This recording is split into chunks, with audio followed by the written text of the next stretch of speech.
underscore is now live. Streaming games plus demos, FF10-2NG plus Chapter 5 continued Part 2 we Tryin hard, WTH.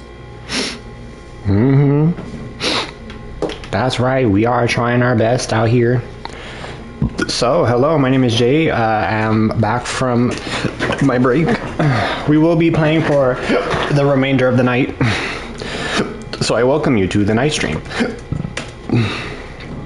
Welcome. Thanks for tuning in. I saved a good seat for you. Lurkers welcome.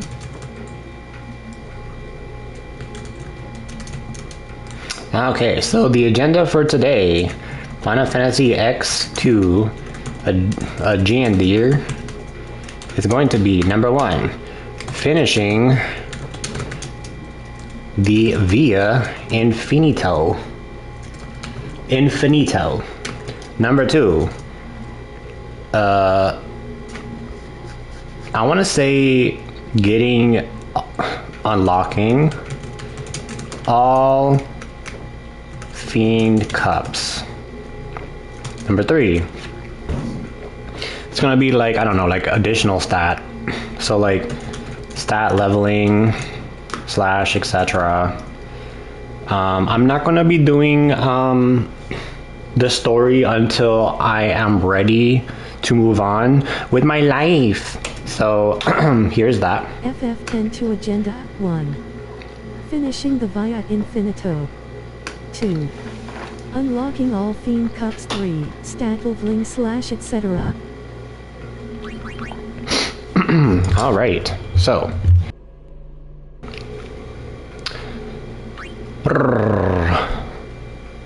with that being said, this is currently where we're at with my creature creation, my Crimson Squad, Gipple. He has this.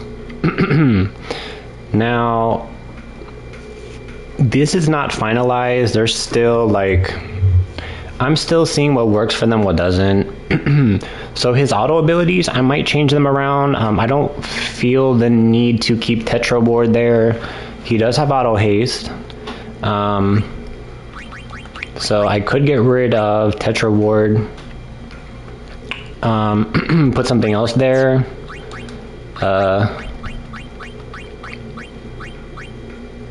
So, I mean, I have options. And those options may consist of, I do want Turbo Bushido. 100%. Turbo Bushido must be on them because they are running fireworks. Not the Katy Perry song, but I mean I could, but I don't want to get a DMCA stripe not so early in the video, so just sing it in your head quietly and peacefully. So yeah. They are running fireworks, so Turbo Bushido should be on them at some point. So Gipple, for example, I can get rid of this. And then I could possibly put something else here.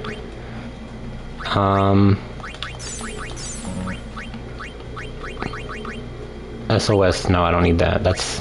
I'm never going to use that. Accessories. I can give him Auto Reagan instead, which might come in handy. I can give him Auto Wall, and the list goes on. So, Auto Reagan could come in handy here. So, they do have gravity proof. I don't have a Bushido tomb, which kind of sucks. Matter of fact, I'm actually going to look up where to get that. So that way I can give them like stuff like this, like Turbo Bushido. So I'm actually, hold on. Hey Siri, where do I find a samurai tomb, Final Fantasy X-2 location.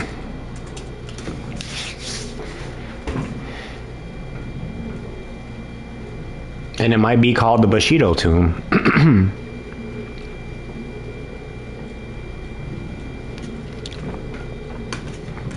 Where to find the Samurai Bushido item in X-2.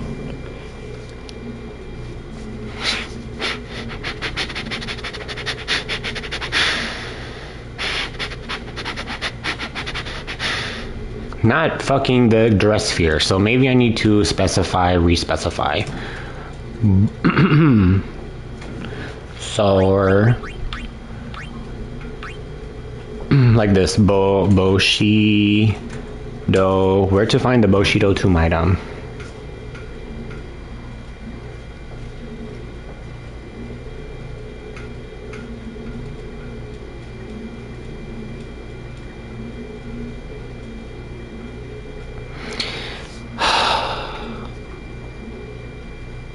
Why?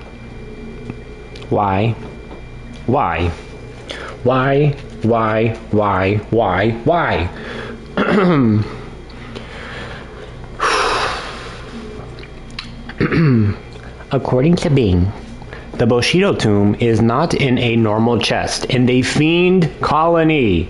Instead, you have a random chance of receiving it when bombing certain areas of the colony. More often than not, you'll get a monster fight though.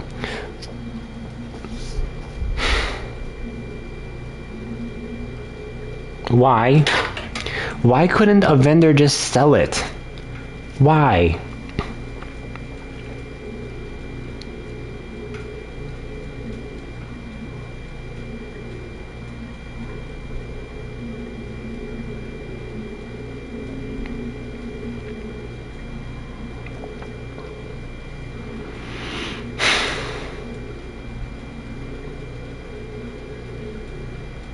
And it's a random drop too.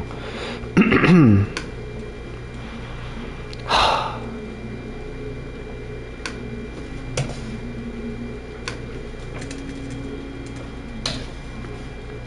me try again. Bushido tomb. Because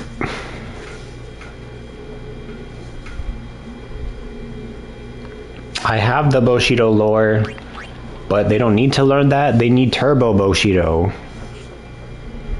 But apparently,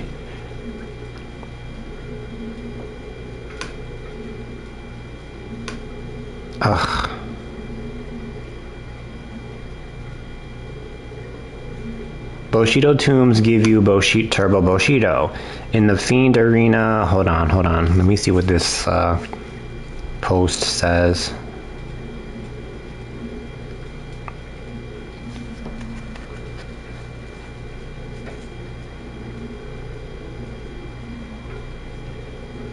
Turbo Bushido costs 2 Bushido tomes. I think Owaka sells these. The hell he does. I didn't do anything with Owaka. Owaka the 23rd.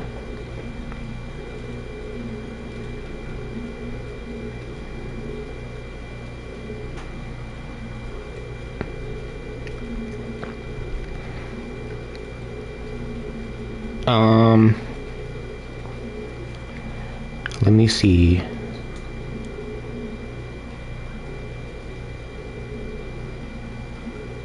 It's a rare drop from Gipple. You serious? Don't play with me. I will fucking farm the shit out of Gipple. Gipple is not that difficult. So I will consider that in today's future video. However, I want to acquire another Iron Duke accessory. So that in itself means I need to progress through the Via Infino and get to Cloister 100. In layman terms, that means I need to get to floor 100, beat the bosses there, and acquire this accessory. So, that is what we will be doing today, or at least tonight. So strap yourselves in, and we are up for it. I want to get this done so I can move on with the rest of the content. I do want to hyperly focus on the cups. So check out the previous video to see what we did to unlock the Aeon Cup, as well as the Almighty Shinra Cup that we are working towards. Right now we have unlocked the Fiend Portal. Unfortunately, we are not strong enough to... Hey look, it's oversold. We are not strong enough to survive a lot of the onslaught of the demonic fiends that are presently in that tournament. It is a 16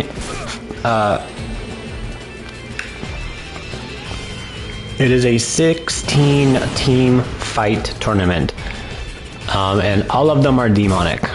Demon enemies that are in 10-2, including some of the annoying ones that are resistant to physical, and some of them are resistant to both, some of them are resistant to magic. So, unfortunately, that means my team is going to be utterly useless and destroyed, because guess what? There's also Mega Toonberries. It is a demonic fiend. Currently, Fireworks is not enough to break through a lot of their guards, especially if they're weak to physical damage, unfortunately. So I might have to either give Nuge Ultima or somebody Ultima instead.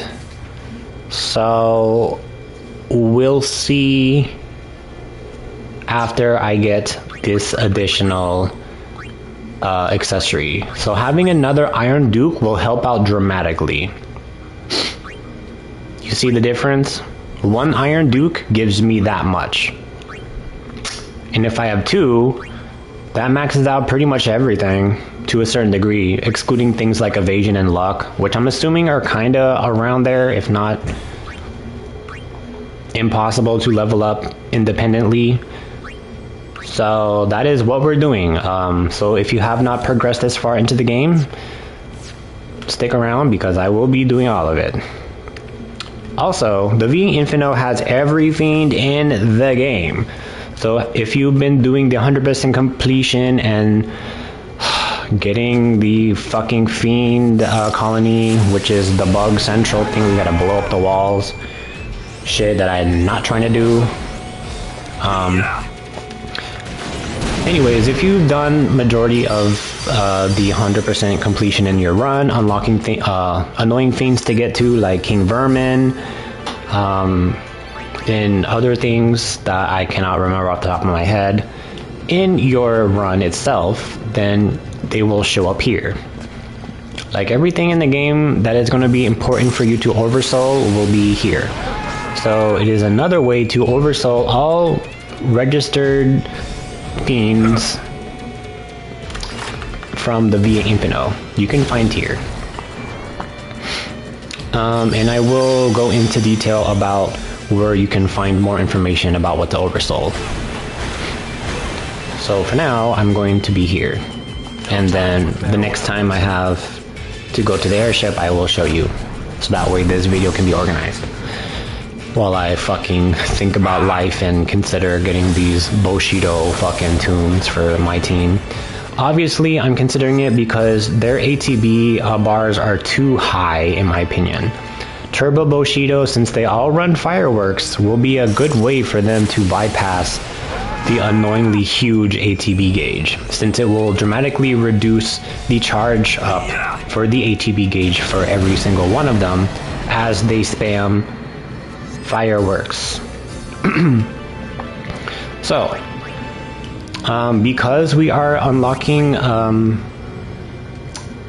we're still at that point where we're still unlocking the cups, the world cups, the fiend cups, whatever the fuck cups, which also suggests that YRP are remained at a low level, because if you capture things, they will revolve around the level of your current YRP, which means that currently if I catch something right now, it'll be like level 10. So all I have to do is get these 5 levels or whatever, how many I need in order for them to get their fiend tail bonus, and then I can release them into the wild. So you get your like little hints of like Pokemon but you're not getting emotionally attached to them. You're like giving them their first levels of life, and then here you go. Now be gone, and now it is, you know, it's time to leave the fucking nest there. Currently we're at cloister 35, so if you want to see up till this point, you can check out the previous VOD where I kind of go into the Via Infino and unlocking the Aeon Cup like I mentioned before, and getting all of those fiends currently in order to unlock said cups. The Aeon Cup was very, very, very annoying to unlock because you have to wait until chapter 5 just to get the fucking Jumbo Cactar to appear and do a bunch of shit to get him to appear or get it to appear. And surprisingly enough, I was not able to get the Jumbo Cactar. Honestly. I literally got him when I ended that stream. When I ended that video, I literally got him. I was like, you know what, I'm gonna do one more tripod and see if I can get it, and there he was. This fucking big ass head and everything. Just like, hello, motherfucker. Anyways, I could advance, but I can also go back. I'm gonna go back and show you the Oversoul list.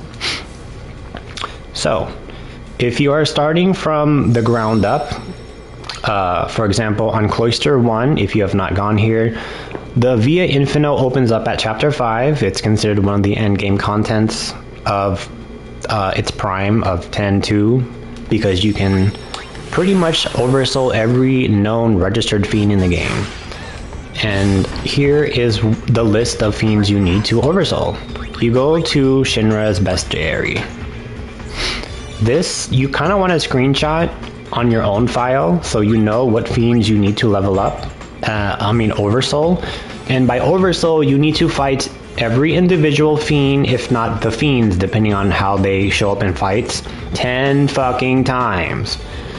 So you get your monster arena capture 10 enemies limit bullshit from the 10 experience. But Oversoul, they changed it, the whole institution of that, and made it the Oversoul. Oversoul allows you to fight a more tougher version of the enemy, and you get access to very rare drops that you wouldn't normally get if you fought them regularly. So 1 out of 8, you will find every single one of these fuckers in the Via Infino. So yeah, and hopefully if you have progressed throughout the 100% completion of the main story and going through every single location that you're able to travel to via airship, you should have a majority of these fiends oversold already. So that way you can just cross them off your notes, or let's say on your phone, if you're using iPhone, you can go back to the image and like highlight, edit, highlight over the text itself, so you know you completed that, which is basically my strats doing this. The more annoying fiends to oversoul are Cactar and Jumbo Cactar, because obviously you don't get them to show up in Via Infino until you do the Cactar gatekeeper bullshit in in Beacon Desert in Chapter 5, and you can start doing it early, maybe in Chapter like 3 or so. But if you're a lazy bitch like me and did it last minute, that's how you get those to appear. King Vermin, obviously you need to unlock that via Chocobo, like sending your Chocobos from Clasco into the Mihin High Road for a chance for the Fiend Colony to be present. So it is like a secret dungeon that you're able to get into that your Chocobos will find randomly. I'm assuming in Chapter 5, so yeah. So that gives you access to like the Instant Matriarch and the Critical Bug and King Vermin specifically. Like this fucker was annoying to oversoul. There are some bosses you need to oversoul as well, such as this fucking thing.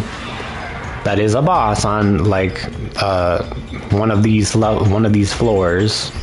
And you have things like Paragon, which is the final boss before you fight Trema, his fucking, old ass, and things of that nature. So yeah, like via Infinito probably took me around like a week or little over like a half a week or more just to kind of make sure I oversold everything and shit. And once you do so, you get access to a very, very, very useful garment grid. You get the end, which gives you break HP limit, break damage limit, and finale, which I have yet to use. Because I'm not running YRP this NG Plus playthrough, I'm running creature creations, which in general are the X-Crimson Squad members. So yeah. I've also considered running LeBlanc and her fucking goons, but we'll get to that in another video, but this is not it. Because I found it hilarious to like have LeBlanc fight herself. So check out the previous VODs because I did make her do that at some point. But yeah, having an NG Plus gives you access to a lot of things that you're not able to get within your first playthrough.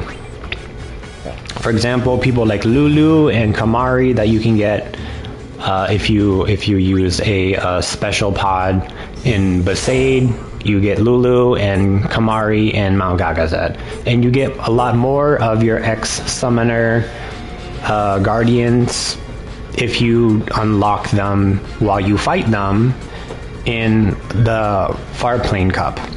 So you get access to previous Guardians like Orin. You can even get fucking Seymour if you care. You cannot get Waka because unfortunately they made it so, and I'm assuming you could not capture Waka because of attack reels, because attack reels by itself is enough to literally kill off your entire party if you think about it. So if you played 10, you know how deadly attack reels can be. Which I'm assuming is why they did not allow Waka to be in to be a capturable fiend. So if you compare Waka's attack reels to, I don't know, a cat-nipped version, an SOS question of the Gunner, the fucking trigger happy catnip, think about that shit, you're gonna like clear through a lot of the content so quick and easy, which I'm assuming is what was their logic there.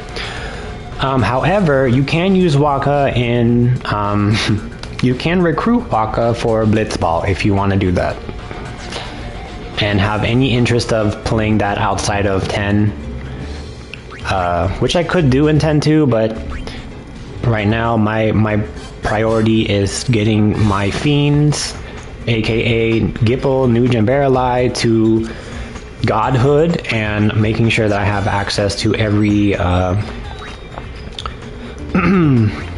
every Fiend Arena Cup tournament. So yeah, I'm not ready for this one, obviously, and unfortunately, if you lose, it triggers a game over. So you lose progress up to the point of you dying. So it is not worth a trial and error unless you know your team can survive the onslaught of demons. Now, it is cool to kind of go in and kind of check what demons you will be up against, such as the Mega Toonberry and a lot of things from the far plane that are really, really, really annoying.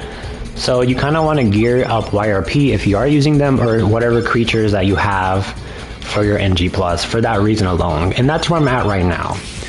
So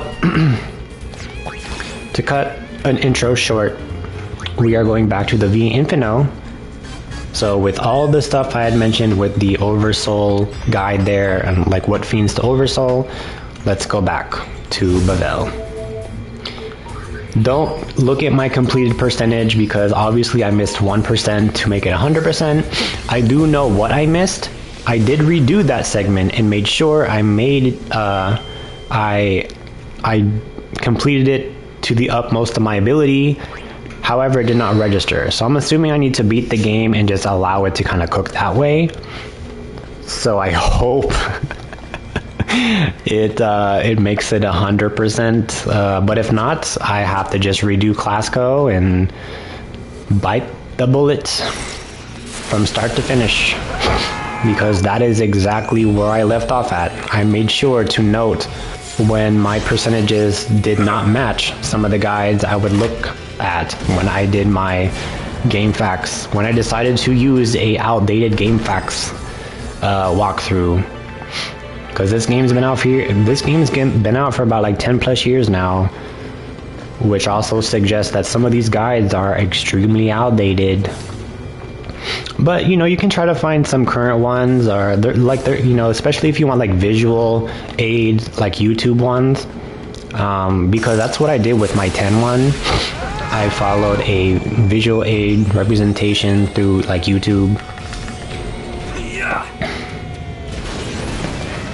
because I feel like no matter what, if I follow a GameFAQs guide, because I've done this before, and I've had the same outcome. Like, I've always missed like 1 or 2 percentages, and I'm just like, fuck. Well, now I fucked up my save, so fuck it, I'm just gonna keep going. So, with that being said, is I can do a full 100% re-completion on another NG+, which is very tedious. And honestly, I already have the achievement for it because I have it already unlocked for the secret ending and shit like that. So it is completely not necessary at this point. Unless it's bothering some people. It's not bothering me, I'll tell you that much. Because, I mean, you're asking for a whole playthrough from start to finish. Because this NG+, like, bitch, I've skipped so much of the damn chapters content. Which probably is another reason why the extra 1% didn't load up into it, but who knows. I won't know until I beat, you know, Vegnagon and load a new NG+. But by then, I will have all the Fiend the tournaments unlocked. So that way I can go straight into that as well.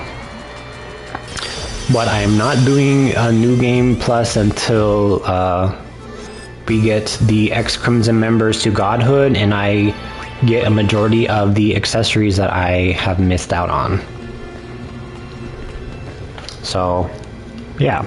Anyways, hope you guys are enjoying your last day of spring break. I think it's this one. Because whenever I get to this part, I always forget which way. But just by looking at this direction, I think it's wrong. Because that's what they did, like, with this labyrinth. Like, a lot of it are repeat floors, a lot of it are new floors. While you're thinking about the old floors, or yapping through the floors and forgetting where your footing. But yeah, I don't think it's this one, but I'm gonna try. Oh, it is. Behemoth. Come here, beefsteak.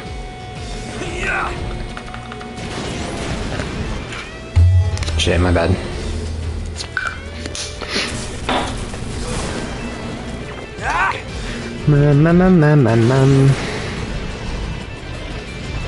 So once again, my name is Jade, and I hope you guys enjoyed this video as well as my commentary, and maybe it encourages you to pick up this HD remastered game and, you know, replay, have your own adventure with these, with your gameplay. And I don't know, maybe if you want to venture into the Fiend capturing and have a little bit of taste of Pokemon, if you have a Pokemon itch. Since you can capture and release and level them up, which is kind of the whole point of Pokemon and shit. Meow, meow, meow. And the best part about it is I don't have to fight. They do it automatically, depending on what amount of stars you got up here. There's Meteor.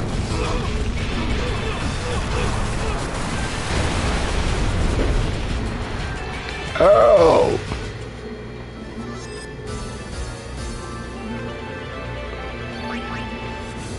Alright,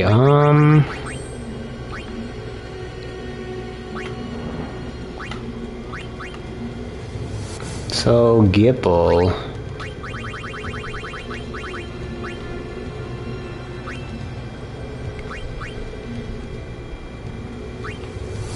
I'm gonna give him auto rigging for now, just so, because Gipple unfortunately has my white wind, so I probably shouldn't have put that on him, but at the same time, at least there's a way for them to get their healing back if they need to. But we'll cross that bridge when we need to. But the V Infinite shouldn't give me too much trouble until I get to the floors. Look at this little fucker. I believe he's also an oversoul fiend that you need to kill. I'm just gonna skip it because he has that auto protect bullshit. But skipping him does not mean you will not encounter him throughout the floors as we progress through the cloisters. So let that be known now. And look at this random underwater fiend while we're above water. I don't know, it's just such a weird... like I said, you will get like all different types of fiends underwater versus above water / random plants that can't survive without sunlight, but they're fiends, so maybe it makes it okay. I don't know. So sit back, relax, and enjoy the onslaught.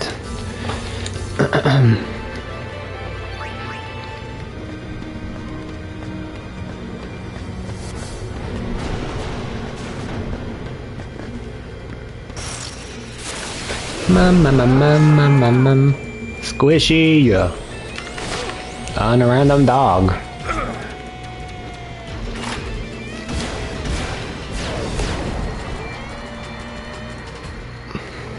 Now, Barreleye is actually going to come in handy for the boss at the end of the cloisters. Cloister, we're almost at 40. Let's go, we're almost halfway there. To 50.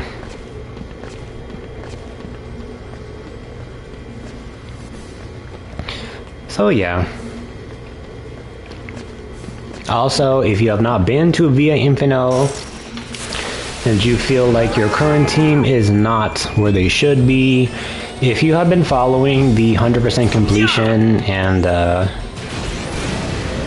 legitimately trying to you know, to, I don't know, maybe gear or stat your current characters or your current fiends, you can capture the Crimson Squad after you get all the Crimson Spheres and open up the Den of Woe, and like, here's the boss.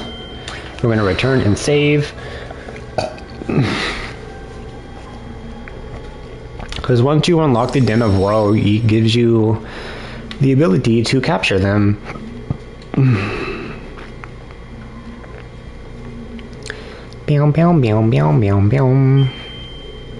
And I can start over if I want to, like, especially if you are oversouling enemies and you may have missed one that is on a specific floor. And you can easily, like, Google or YouTube what specific fiend is on what floor, because, like, Google will just tell you, or at least, like, fandom will, at least. Here is the Elemental. So if I kill this, I get access to Catnip and a Speed Bracer, and luckily you get it early on, so it allows you to kind of ascend through the floors at lightning speed. Mana Tunic. Here we go. There is our Moon Bracer, Shining Bracer, Speed Bracer, and Recovery Bracer following the Catnip. Meow. So, if you don't know what Catnip does, the Catnip allowed you to SOS question question question. Now that equivalents to SOS 9999 in terms of damage.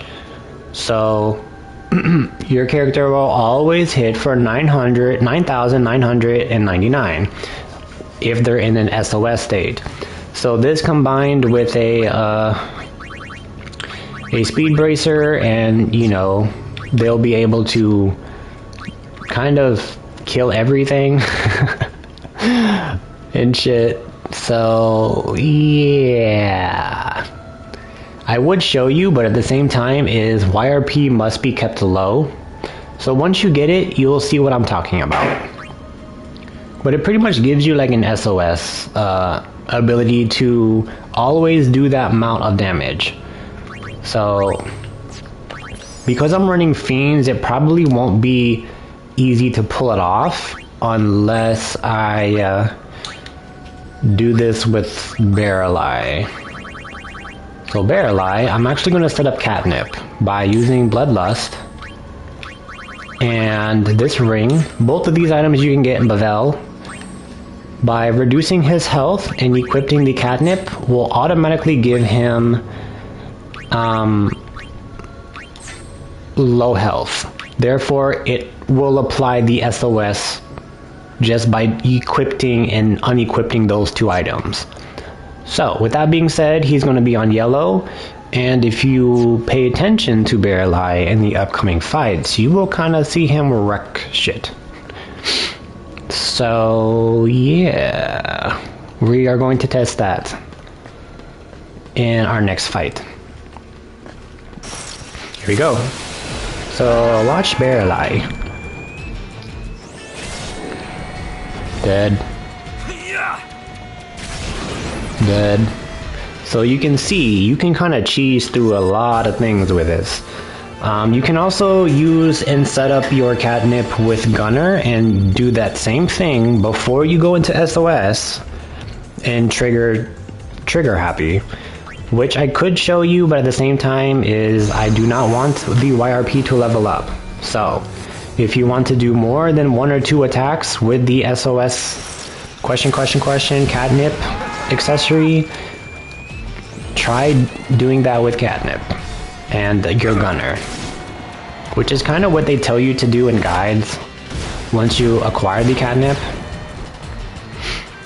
So yeah, and I'm probably going to keep Barrel Eye like that throughout the whole end of things, but once I get enough, then like enough through the floors, then I will kind of like take that out, because he has really good abilities that I need him to use, like Dispel, Hyper Mighty G, Looming Glacier, and other stuff. And he also has Auto Radiant, so it kind of like beats the purpose of Catnip, because yeah, but you pretty much get the drift, right? So I'm gonna go ahead and reset him back to his crystal bangle.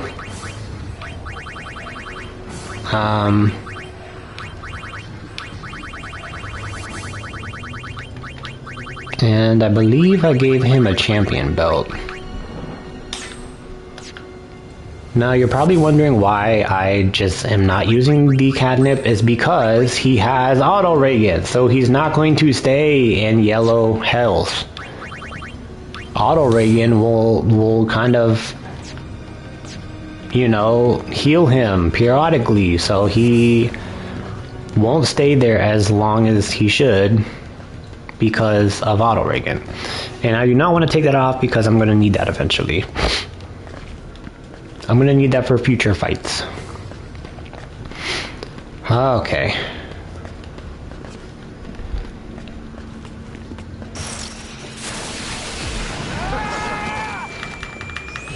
So 2 land and 1 fish. How does this make sense? It doesn't. But who cares? As long as you get to refight them and oversoul them, you'll eventually get the end or the finale. That garment grid, this one. Once you oversoul every enemy, you get this. I have not used Finale. I don't know what I don't know what it does, honestly. Look how cute they are. Thanks for the potion. Look at it with a small one. He's so small. That's the baby. This is the mommy. Oh god, I killed the mom. Oh god, I killed the baby. Oh my goodness. This is so cute. Meow, meow, meow, meow, meow. I'm just gonna kind of stand on top of this because I feel like this is not the right way. After they get done killing these guys.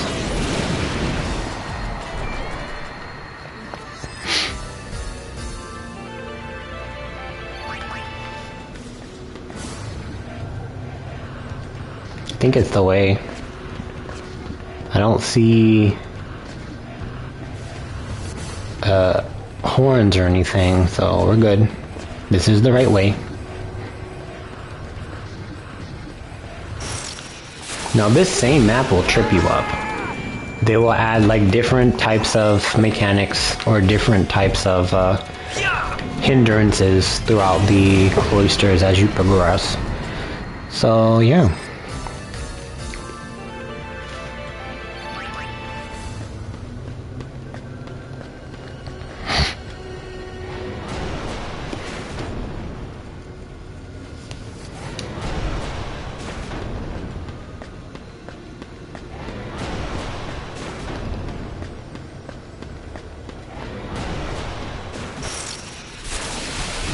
Ambushed.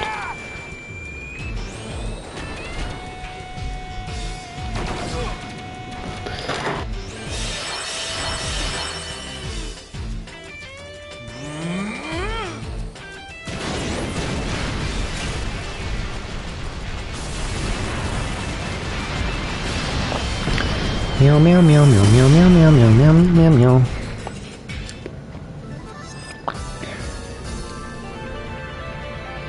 I probably could teach Barreleye drill shot at this time.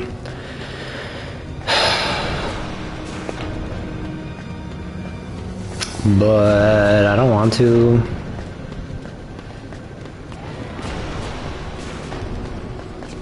Or at least not right now.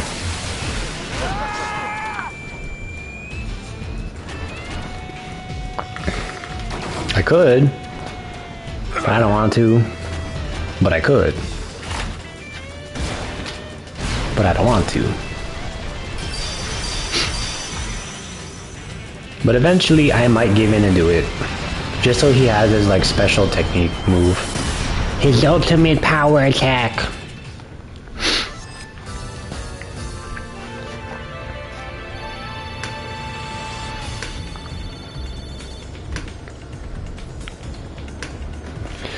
Alright, so they're almost 60 and Barreleye just kind of trugging along.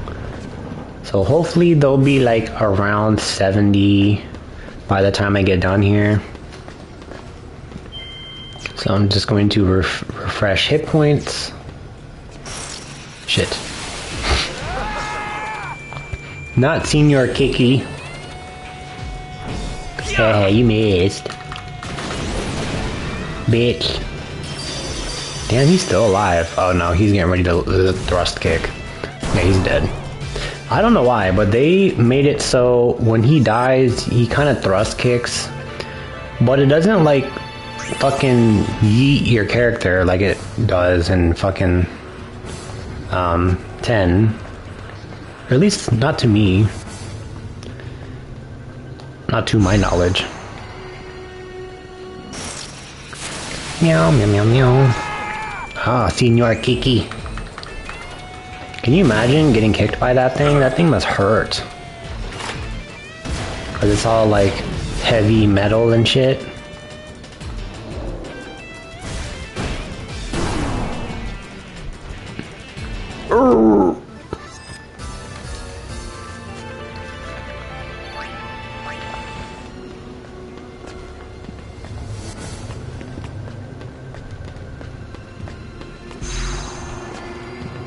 I would love a mod of this game where I can control Yuna, Riku, or Pain and be able to interchange them to where I can control Riku or Pain and physically control their avatar.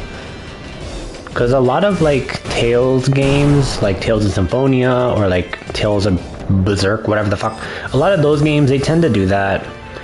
And shit.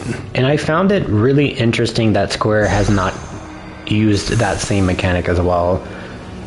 Because that pissed me the hell off in fucking Final Fantasy VII Rebirth, where you have all these damn characters, but they give you only small segments to use them or to control them outside of combat and like have them interact with, you know, player versus environment and shit.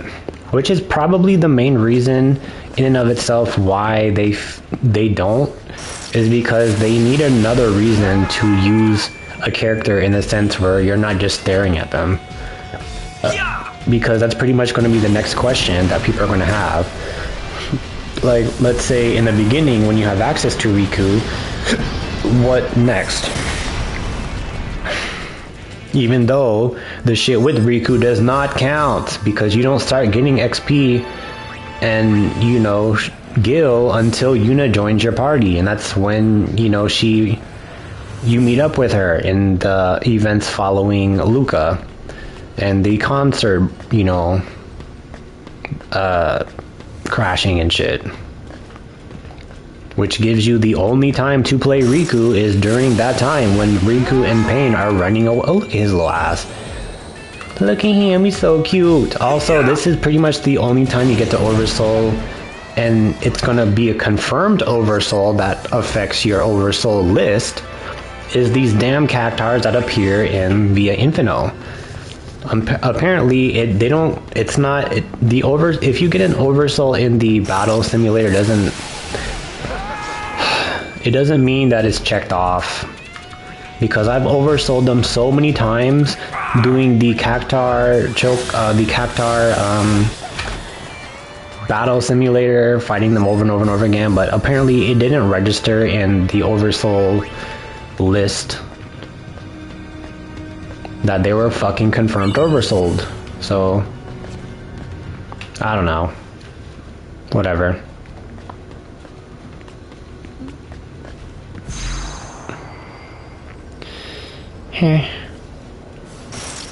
What the fuck?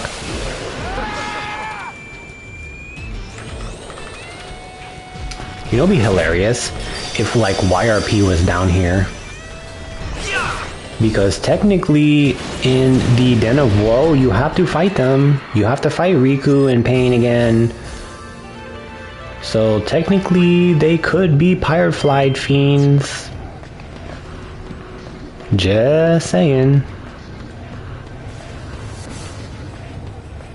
Because the only time you get to fight Riku or Pain and steal their shit is in the Den of Woe. Look at this. That tickles, buddy. Take that, miss. Miss this. Boop. The cacti are so cute. I just want to pick them up and throw them. They'll stick the landing, so don't even try it.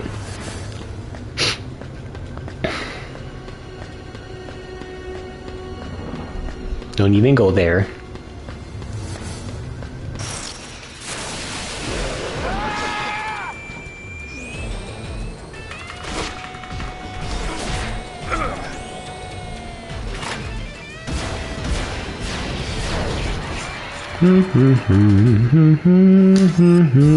Had I known Auto Reagan was going to be so useful with the ex-Crimson members, I would have gave them Auto Reagan from like the get-go.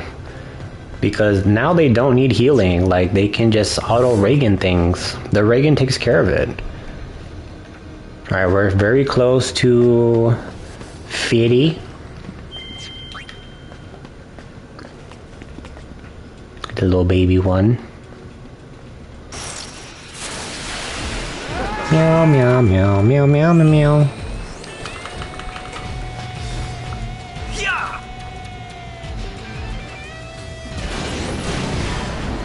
I'm really excited to finalize the V Infino so I can get another Iron Duke, because that's going to help out tremendously.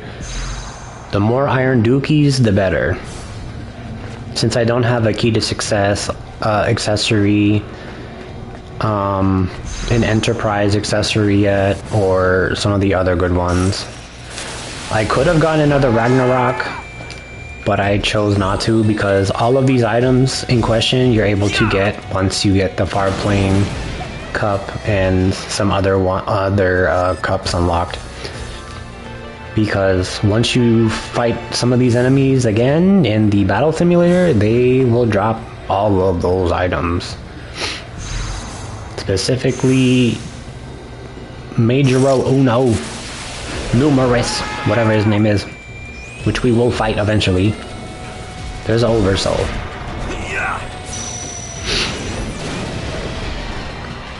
Because I think, what is it, Numero Unos, one of the deadliest fiends and enemies you will encounter in this game, is going to drop, I don't know, like 7 Iron Dukes or 5?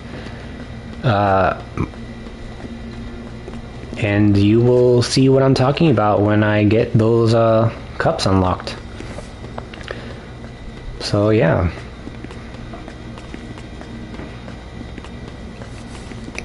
That's what I was telling y'all earlier, like in VOD's previous chapter 5, it's where it's at. You know, you have majority of the content to do and unlock. That's when the content of 10.2 just takes shape. Like, the other chapters are just a lesser rendition of chapter 5, but are accumulation of what you had progressed throughout the 100% completion. If that makes sense. Meow, meow, meow. Alright, we are 51. Let me just kind of peek my head over the... Oh, okay, so you see this fucker? We are not going that way. We're going down here. This leads us to walk directly underneath the map with the Toonberry. Because if we fight that Toonberry, I am going to die. I am not at that point yet where they can survive an attack from a Toonberry unless I am the one with the Adamantite and Ragnarok. That is literally the only way, because guaranteed healing with Reagan, having a steady HP, you know, Reagan effect will help, but the Toonberry is enough to kind of stress that mechanic out to where if auto life from Nuge is not applied in time, they're going to suffer a fate terrible than death. Literally. So yeah, we're gonna take this little gadget up back towards the floor that we there's that jumbo cactuar.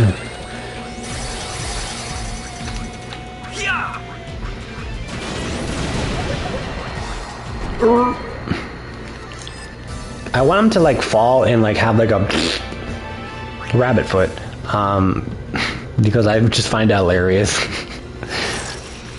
A little like, you know, like a little pooty wind or something, because cactuars are supposed to be like humorous and fun and shit.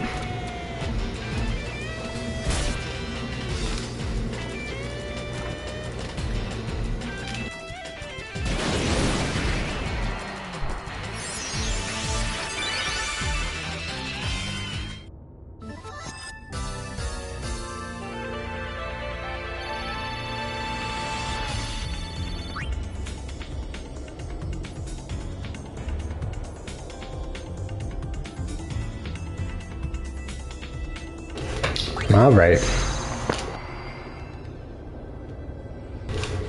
So, we are not done. We need to walk off here and jump here. That will open up the path to complete this floor. And the Toonberry is kind of there to annoy you if you just do not know how to Mario. Your Mario Party fail, or maybe you've jumped too far, which will alt into your demise.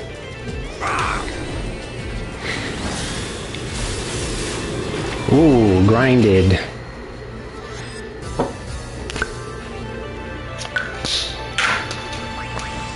Perfect. So you can still come back here because this is still going to be here. If you do not feel comfortable with your ability to do that, all you have to do is go back here, reset the floor, and hopefully you don't get this one again. But if you do, you have to kill the small toonberry just to get back up here, and you can go back down and reset again. Because the floors are completely RNG, you don't know which ones you're going to get. So if you are kind of scared about the toonberry, believe in yourself and just kind of fall off the edge there. And if you're too scared, just reset the floor. Because when I was doing it the first time on my original run, I don't think I had catnip, but having the Mega Toonberry not kill off Riku was probably very dangerous. It was not recommended, and it was not a consistent thing, because catnip will probably kill the Mega Toonberry, but it depends on what your Mega Toonberry is focusing on killing. So what the enemy is aggroed to, and for how long. So you just probably don't want to take that risk. That cute little auto light, that's nice. Helping out your buddy like that, buddy. Alright. So the next boss is going to be on floor 60. I'm a little nervous because they do have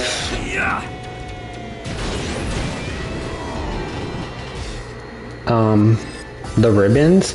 I'm not 100% sure that that is enough, meaning that they could still get stoned or petrified here.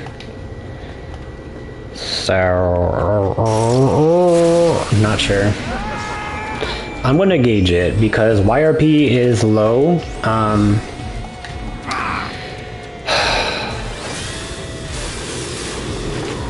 So literally this is a run that I'm not able to heal them. It's up to Nuge to use Auto Life and Gipple to heal the squad members with White Wind. But if they get CC'd here, I do not have a way to cleanse CC. So, not sure. Suffer! Yeah! Because when I was doing it the first time, like when we get to floor 60 and higher, I'll kind of discuss more about it. And I'm pretty sure like one of the guides recommended me to like, you know, trigger happy the shit out of it, not giving it a chance to attack because it's triggered happied. I'm a little bit nervous because my Crimson Squad's ATB gauge is relatively long. They do not have Turbo Bushido yet. So depending on how this goes, I might have a game over. It is still a possibility that I cannot kill this boss that's coming up soon. So it's either on floor 60 or it's on floor 80. Something like that.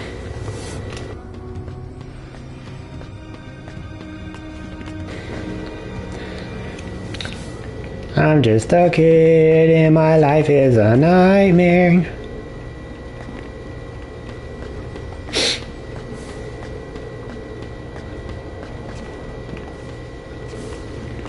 So yeah. Ooh, we get the Mega Ghost. And the Wasps. Edge.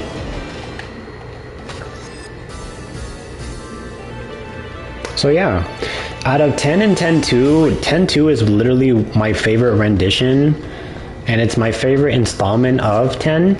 So I'm really excited for them to finally give us 10-3, which we know that they as in Square Enix has confirmed to have written up the script for 10-3, but I believe that they have not, that they don't want to do anything with 10-3 until 7 is done, which makes sense because you can't have a 10 without 7, like that's kind of, you know, I'll follow the leader there, follow the order. But I also want to play 8 and 9 because I have not played them. So if they decide to like take the Resident Evil route and kind of like do it in numerical order as far as improving the game and getting it more like ready for the next generation of 2025 kids, then that could help too, because that way Final Fantasy will not die. Okay, see that little fucker? If you have this guy, you have to go this way. If you have the Toonberry, you jump down. If you have horns, you go around town. Bloop. Miss.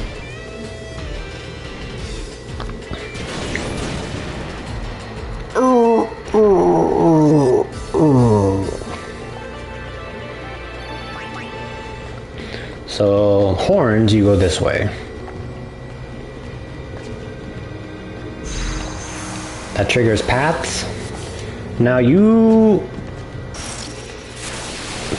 Then again, I think you have to do it that way anyways.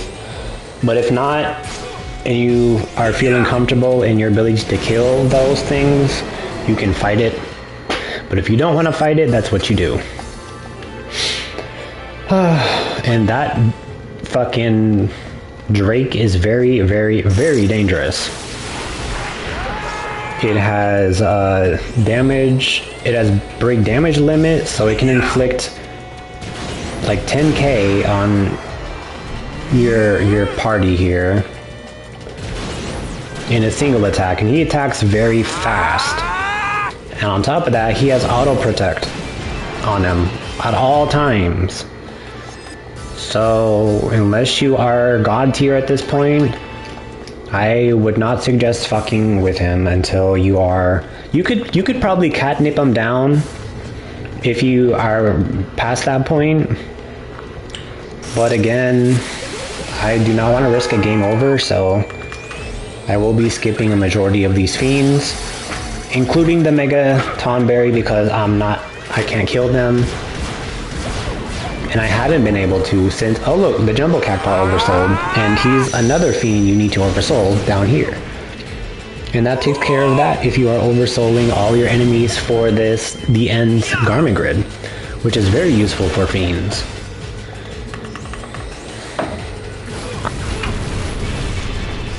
Suffer!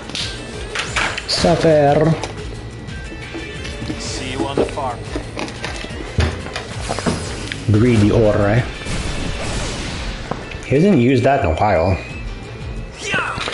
Now I could take out Greedy Aura and put another healing ability. Once I finish the unlocking the a rabbit's feet. Once you finish doing the Almighty Shinra, you have access to the Hero Drink Garment Grid in and of itself. So that is probably very good for Nuge, since Nuge pretty much is going to be your support if you do use the Crimson Squad members, but you don't have to. There's other fiends that you are able to use in conjunction to how you choose to play, because the sky's the limit with the creature creation. You can build them how you want them to. Which goes back to what I was saying previously about using LeBlanc and her goons and getting them stronger than the actual LeBlanc and her goons in the game. Since everything is kind of a nerfed rendition, combat-wise, from 10 to 10-2. Like, for example, the Dark Aeons are not as deadly. Which I'm kind of low-key sad about because some people did complain, like the community, the Final Fantasy X and 10-2 community did complain about how the Dark Aeons in 10 were kind of very difficult, and they did kind of complain about them coming back and being added into like the HD edition and shit like that, because it is really hard to kill them. You need to be like God tier, or at least have enough knowledge about the game at that point to know what you're doing, so you don't die as much.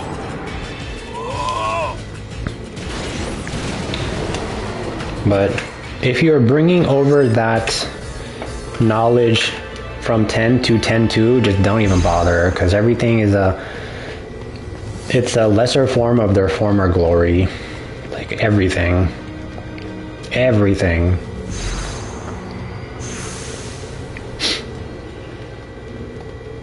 So how about this?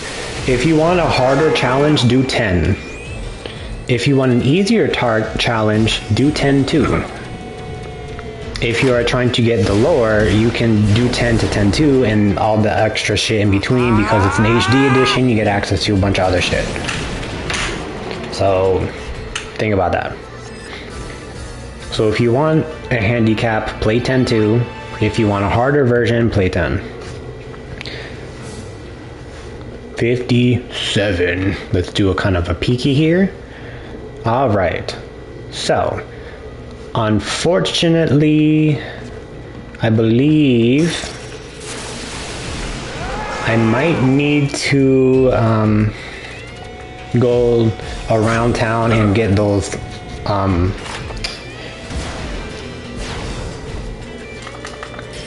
get the pillars to show up, because it probably takes us to the other side. So regardless of if you kill that Drake or not, you probably still need to go back there and get it. Let me in your pain.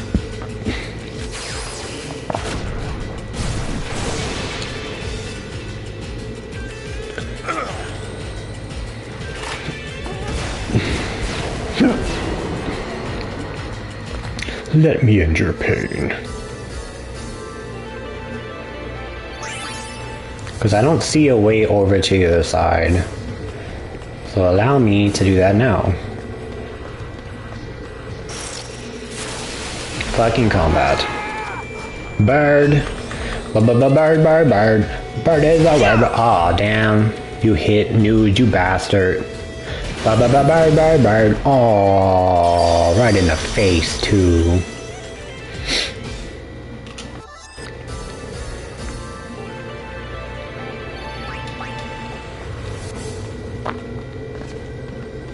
Meow meow meow meow meow meow meow meow meow meow meow meow meow.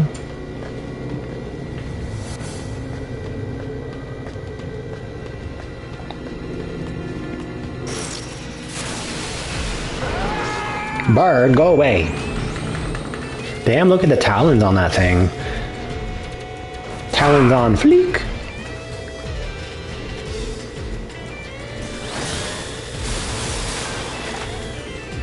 Damn, that wasn't enough to kill it? Oh my god. There we go. Look at that juicy 14k. Ooh. Alright, so before I get a chance, I'm going to do auto sort. And an auto sort with accessories. Now...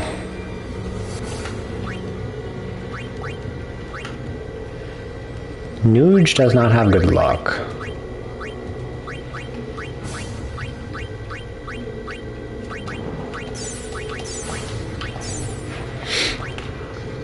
Barrel Eye does not either.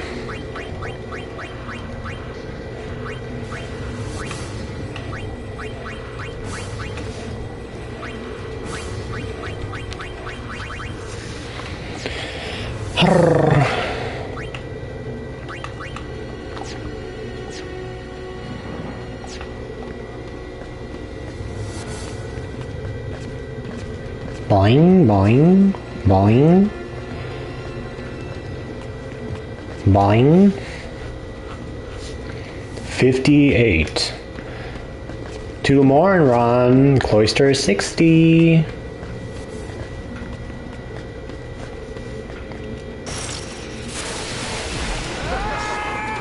I kind of do want to play 10. I'm sorry, 14 online again. I'll think about it. And I've thought about it. I might want to play. So pretty much after this NG run, I will have nothing queued. I was looking at Oblivion Remastered because I've not played Oblivion at all, even when it came out. I've seen people play it, but I haven't played it myself. So that's up for debate. I can do another NG+++ and try to get my 100% to actually be 100%. I can also do the Trap Fiend 100% completion there. It is not too important, but it is something to do in this game. So, and I can also go back to, I can also do some Diablo 2 Resurrected, because some of you guys do like that for some reason. I know the reason, but some of you guys like that content. Boing. No.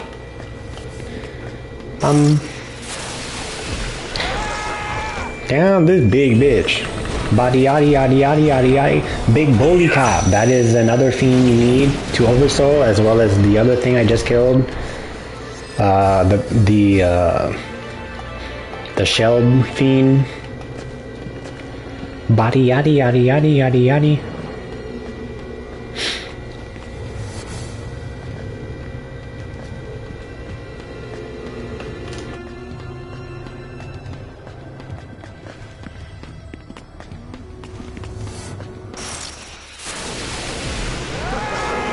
That's a huge bitch.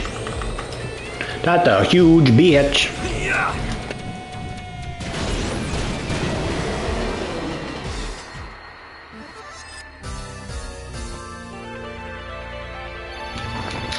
Poison Fang.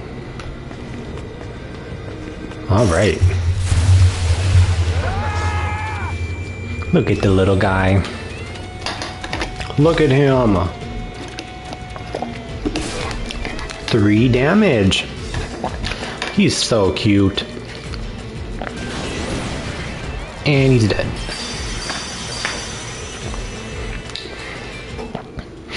That was such a cute little display of strength. 3 damage. He tried his best. Alright, boss time. We're going to quickly return, and we are going to save here. Now, if you're attempting it on your own and are not strong enough, this will be a DPS check. 100%. And when I say strong enough, I mean survivability as well, in combination of strength. Because if you cannot stay alive long enough, you can't do any damage. Ooh. Now we have this fucking thing. This thing might hurt. And I say might. He's oversold too. Now he has more health. Alright. I might die here. This thing has a lot of health.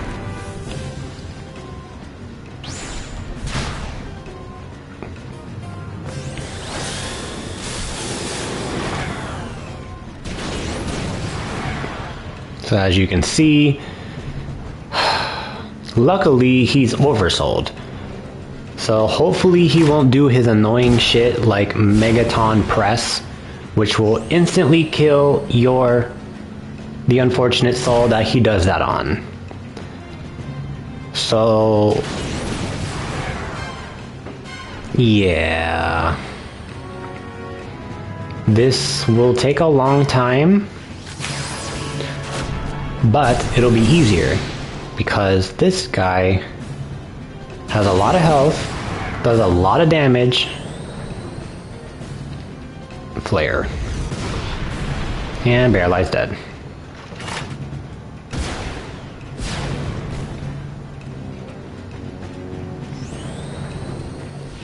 Lightfall. I love this move. Unfortunately, because Bear lies dead, Nuge does not have enough to kill, let alone to do a lot of damage other than the 5k that is presented. Dandaga. So it is pretty much up to Gibble to get the kill here.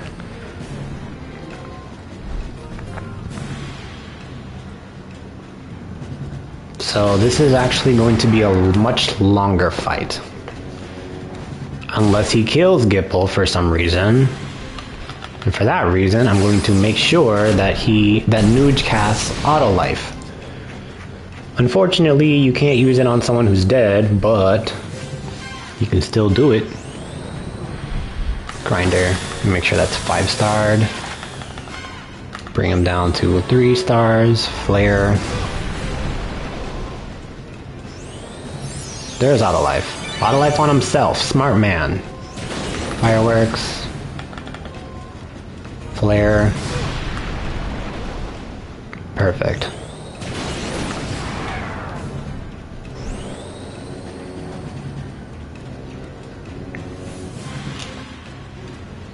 Mortor.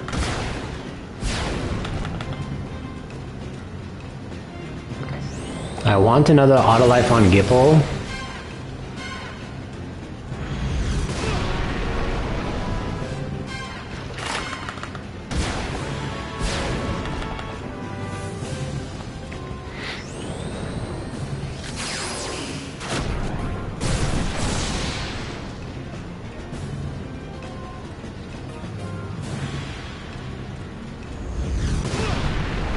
Dangerous.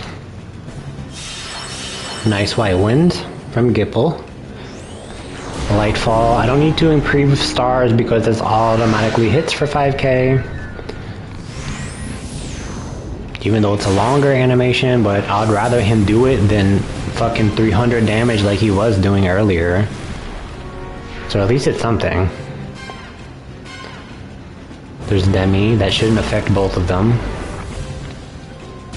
Fireworks. There we go. Miss. There's another Lightfall. Cool. Unfortunately, I do not have anything to revive Barreleye.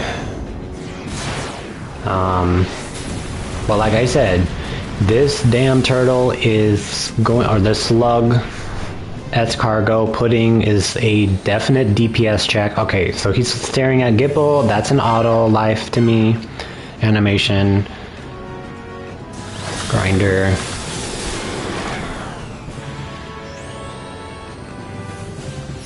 Yep, so now they can go straight attack mode, beast mode, activate.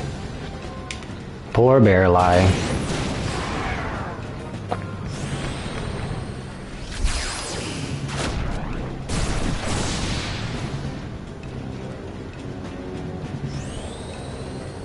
Slurp.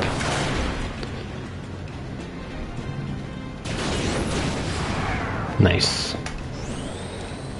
Good thing he is aggroed on Nuge because Nuge has my adamant, my heavy ass adamant accessory. Slurp. Slurp-a-derp. So this is GG here if he doesn't do anything too rash. And I mean escargot pudding over here. The concierge.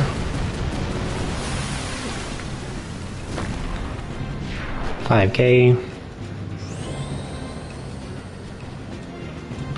As long as he doesn't like spam flare, because that's pretty much our only dangerous move here. If he was not oversold, unfortunately he's going to kill. So you need a humanoid character that you can control to revive.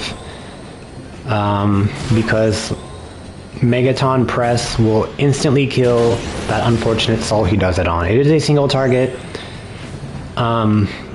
He doesn't use it too often, but when he does, you want to make sure all your team is up. But luckily, we just have Flare for an Oversoul to deal with. And some guys literally tell you to fight him Oversouled, or it, just because it's easier to deal with. So you will see real quick the difference between an oversold Concierge and the not oversold one, because you will die so quick. Because this bastard just sucks. He was really annoying too in 10. Like, I remember him being very annoying with a bunch of health and hitting for a max amount of damage too. Like, hitting for 99k and he still has a bunch of life? That's crazy. Oh, ooh, there's Flare. I need him to heal over that, because if Gipple dies, I'm kind of fucked here. Even though he has auto life on him, I need him to do a heal here.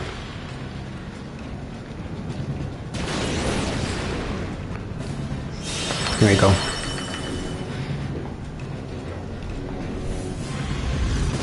Oh!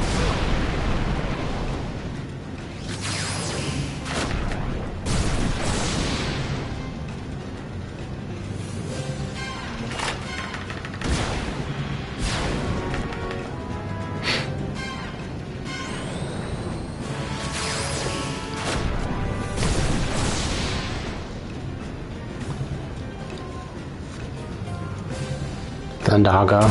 If I had Bearlight here, he would not be doing any magic because of looming Glacier. But it's fine. As long as I keep playing it safe, he will eventually run out of shit.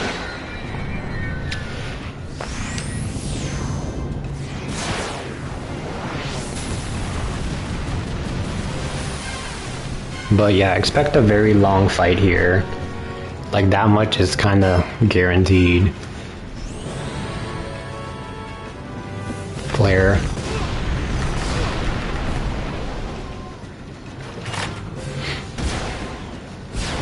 Die, you over escargot pudding.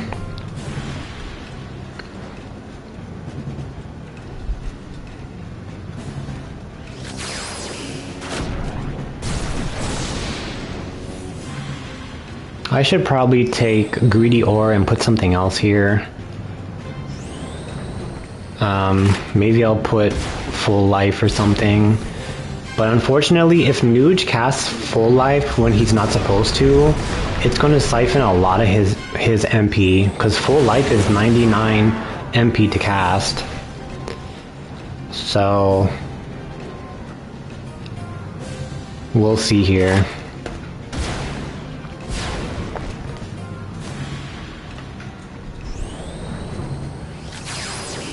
Because he's already losing a lot of MP.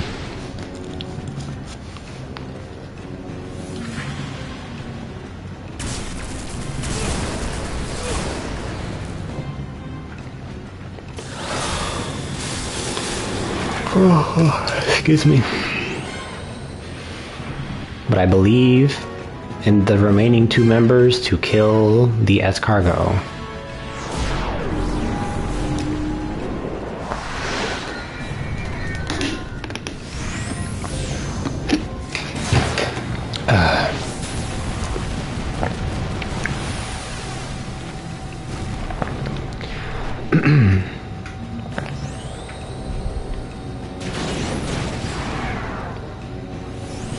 Oh god. Thank goodness. I got scared because he did not do that attack before. Oh, he died. Thank goodness. GG, Nuge. He did things. Oh. Oh.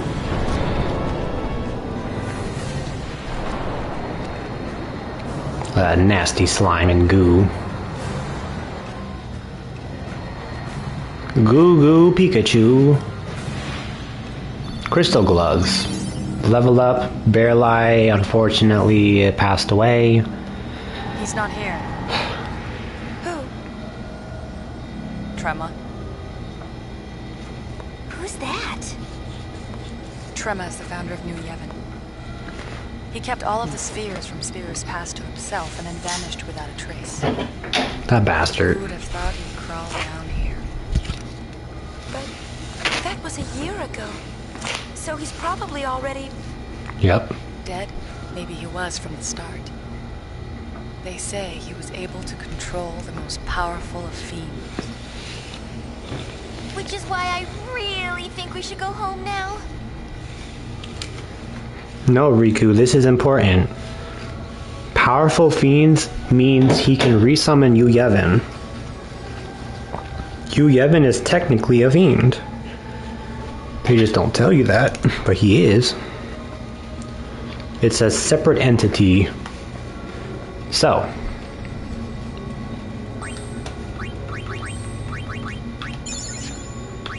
I'm gonna give him a potion because he's a good sport.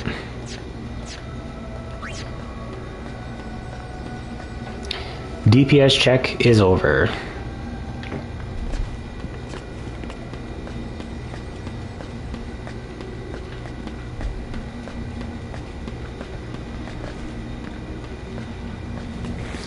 Hear that sound?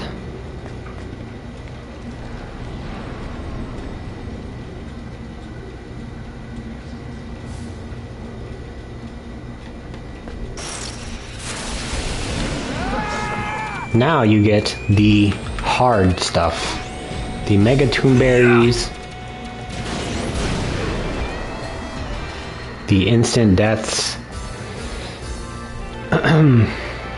So you want to make sure you are completely prepared. Shit.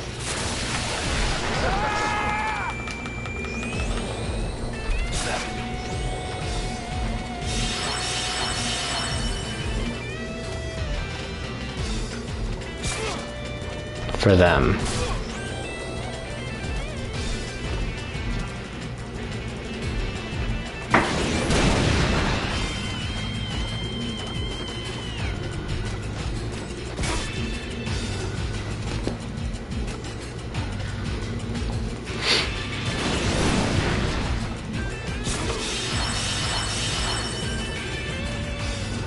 And now I'm getting a game over here. Because they are not going to leave this fight.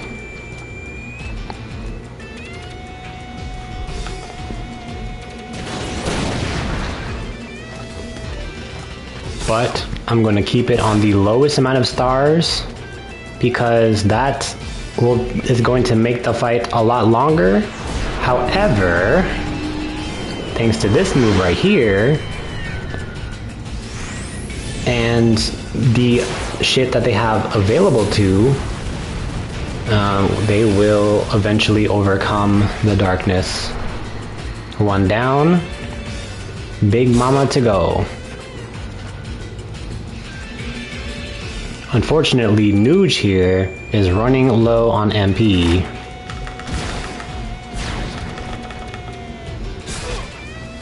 But as long as the aggro is on Nuge himself, they will overcome this monstrous beast.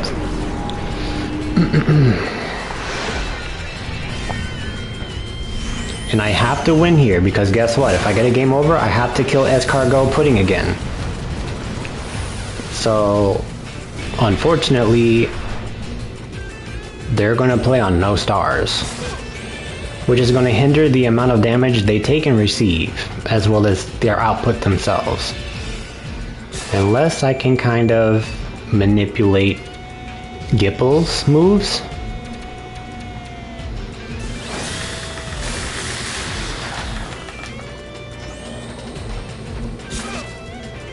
But this is bad now. This is really bad. We do not want Gipple to die here. Perfect. Go back to your nooge. Luckily, Gipple is unfortunately in the right place at the right time to do some really good damage. So, that's how you do the Mega Tomb Berries. Those fucking bastards. Especially if you're doing creatures, you know, you kind of want them to be,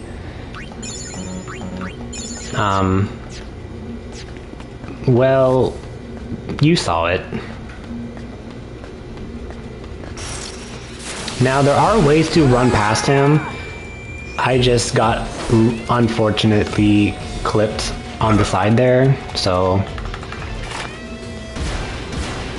And I will show that in another floor whenever he comes back, or it comes back. So, right now my priority is to save. I want out. Oops, wrong way.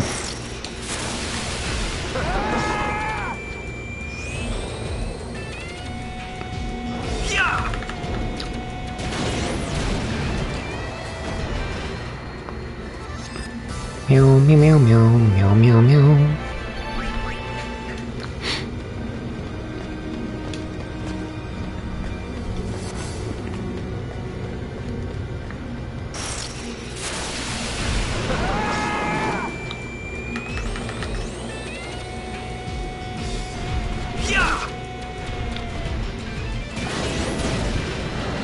Nice.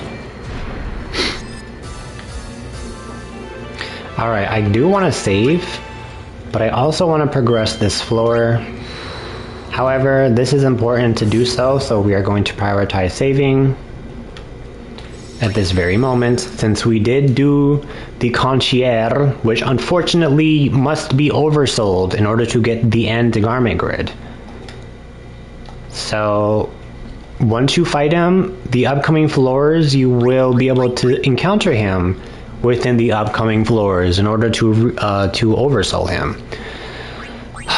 So, yeah.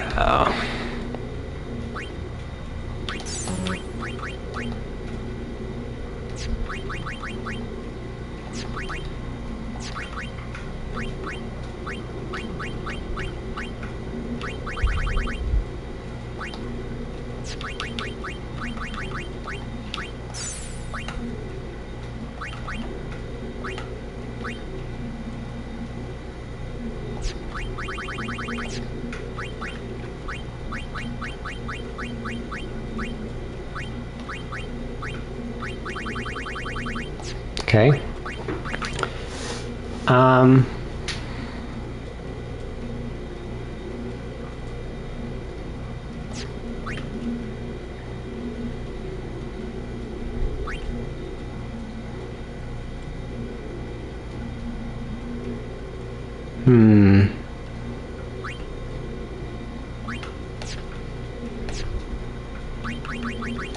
What to do with Nuge?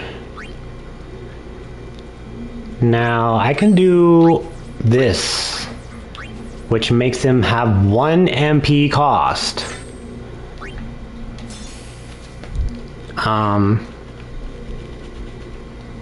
That way, if he does spam auto life, it's not gonna make or break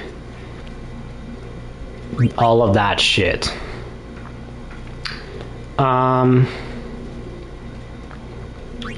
Which is an option. Flare, auto life, turbo,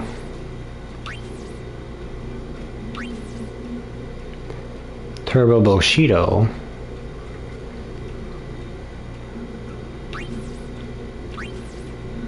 Butterfingers. I can give him full life here. I want to. Reason for it, I need to take Greedy Aura out and put something else there. or completely figure out what I want to do with Nuge at this point. Because he does need to be able to bring people back from the dead at this point. So I could do MP cost, remove greedy aura, and then give him full life. Unfortunately, I will need that greedy aura eventually, but for the time being, we're gonna do just that.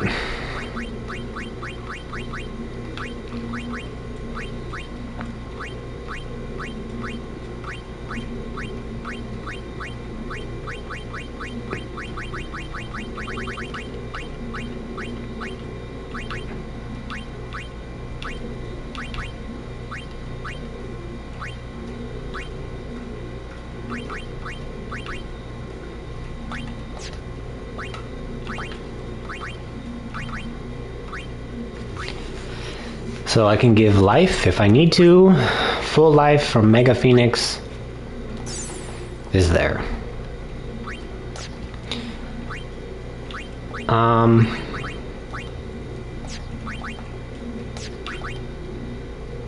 Use two ethers to raise MP by nothing. Sure, I'll definitely do that. That sounds really fun, right? That sounds so good. I'm so impressed with that idea, to be able to do that.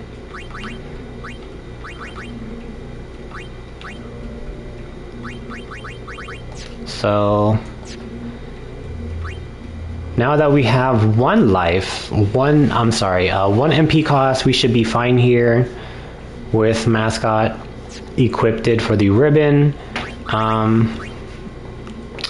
stuff. Barreleye, unfortunately,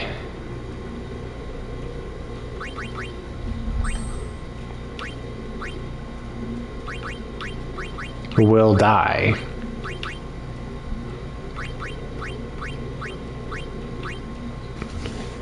So I need to rethink him.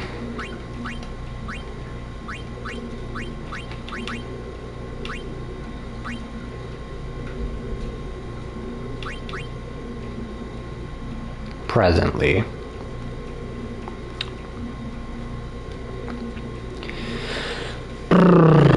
I could give him auto wall, but if I do so, putting the end on him is going to be pointless.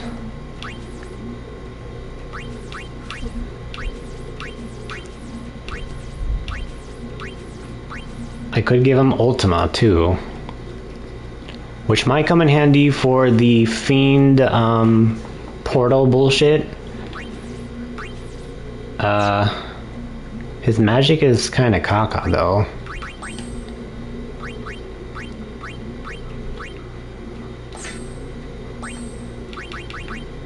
So 195.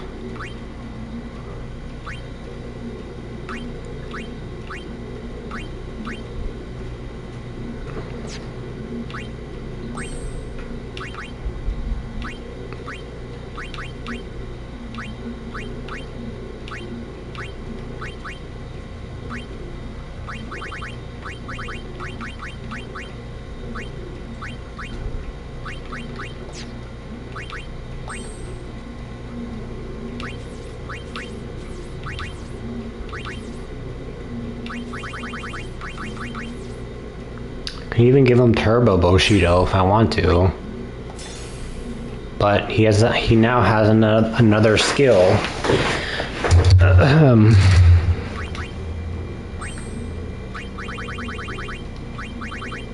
So, what to do with my Barreleye to make him not die is my new question.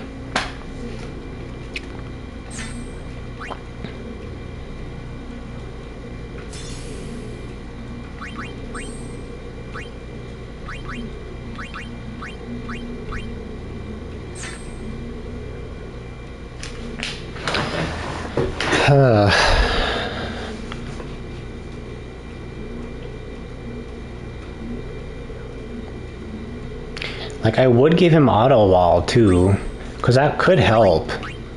But he has Mighty Guard, you would think. But when he's not casting it, maybe I need to do something else here to make it to where... Like, I need a safety net, right? So having auto wall here is the safety net for when the AI chooses not to open up with Mighty Guard. Or for whatever reason, you know.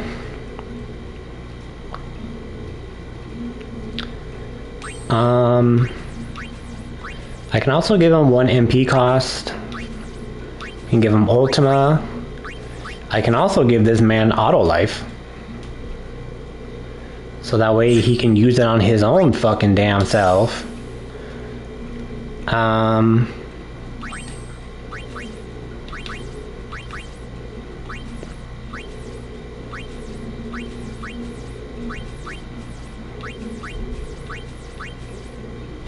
There's full life there.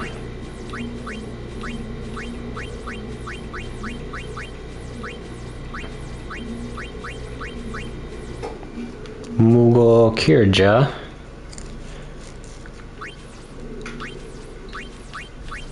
Isuna Sparkler. Okay. I'm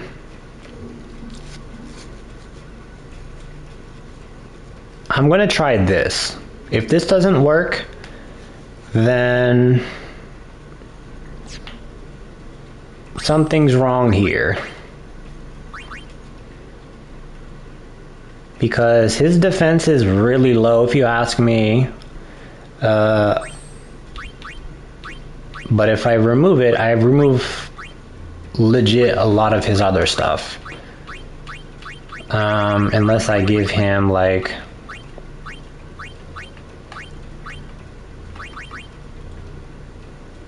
maybe a plus 60. Magic. Because I'm half tempted to turn him into a magic, but again, his defenses are going to be low.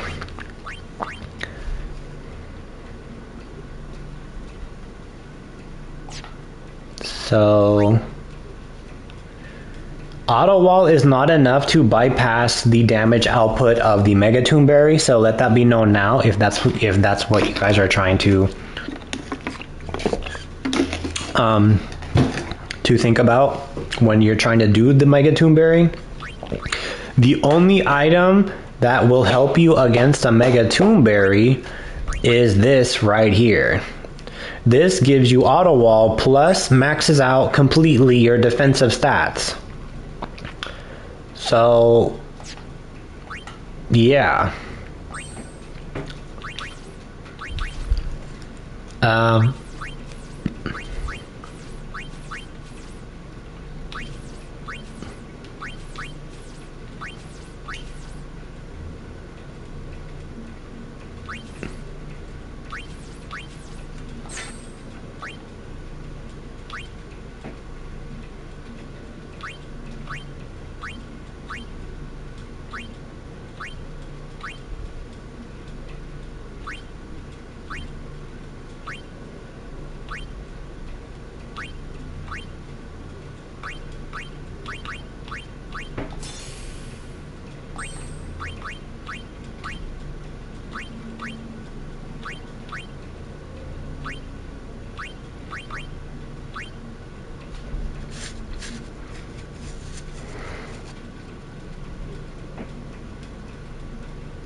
I'm thinking I might want to use Ultima for a later time.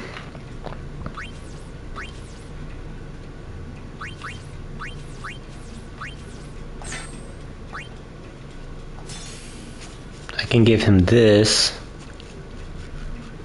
and then, but I mean, he's still gonna die regardless, right?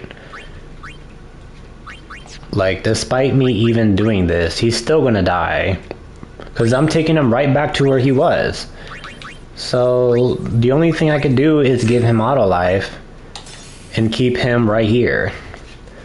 So if he uses it, that's on him. If he doesn't, then shame on him. So yeah.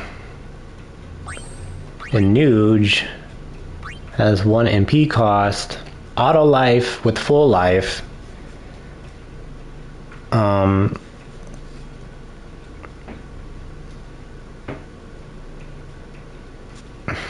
So yeah,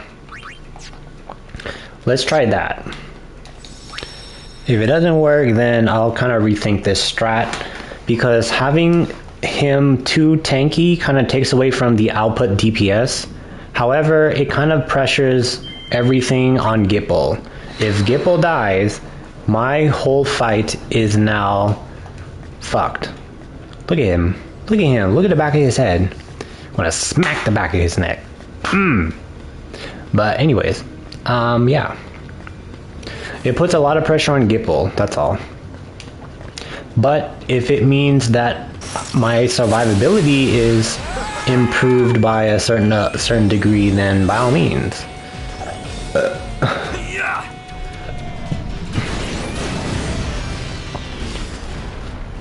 So yeah.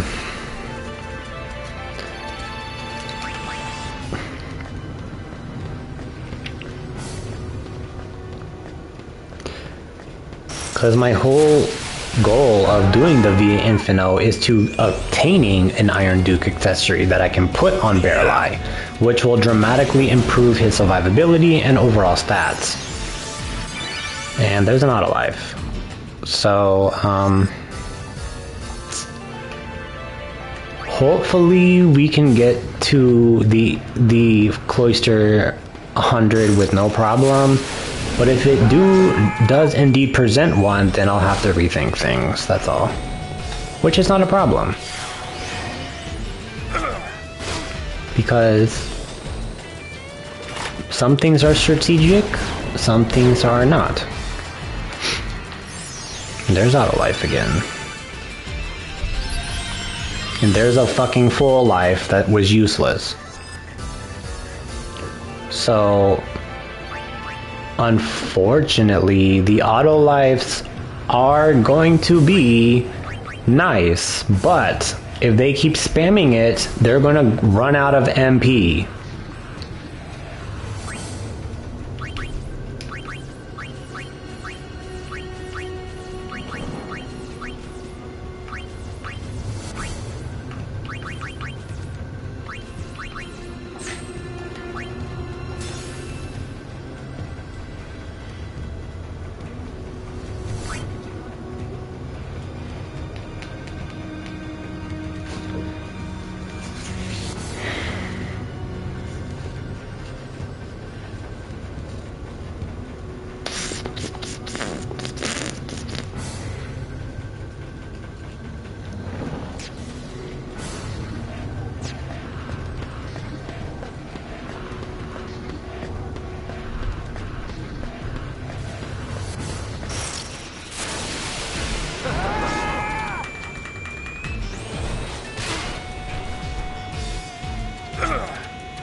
Okay, I'm starting to like the 1 MP thing because it's also factoring in the derpiness of the AI battle mechanic of the creature creation.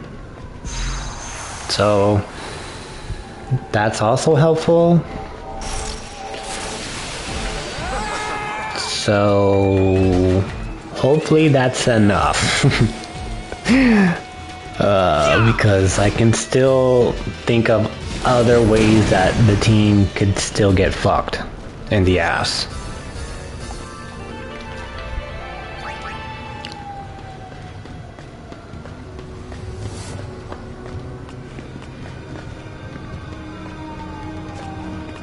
Because at that point, the floors are just going to get harder.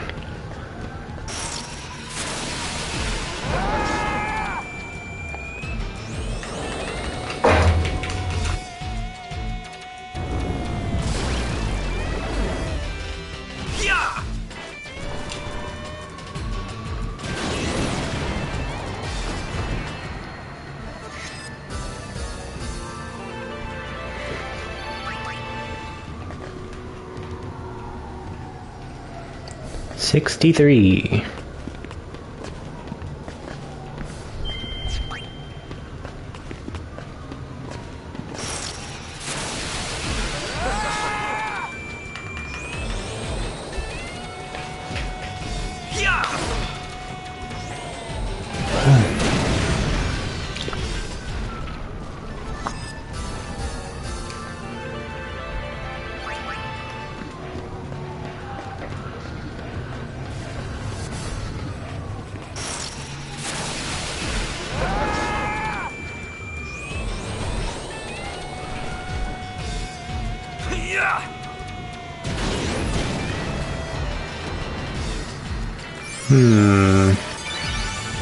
I'm half tempted to take off fireworks on Bear Light and put in darkness, because I feel like that should take care of the physical resistance bullshit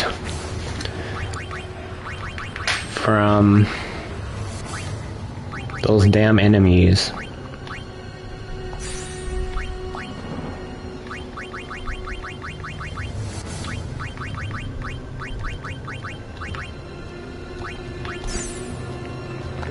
So I'm gonna try that. Because with the 1 MP cost and the auto ray gun, darkness should not be an issue to gain mats back or resources back. So hopefully I'm correct in that regard. So we're gonna find out, because as we progress throughout the floors, we will see more of the demonic fiends. So if Barreleye does indeed pass away, it's going to hinder some things.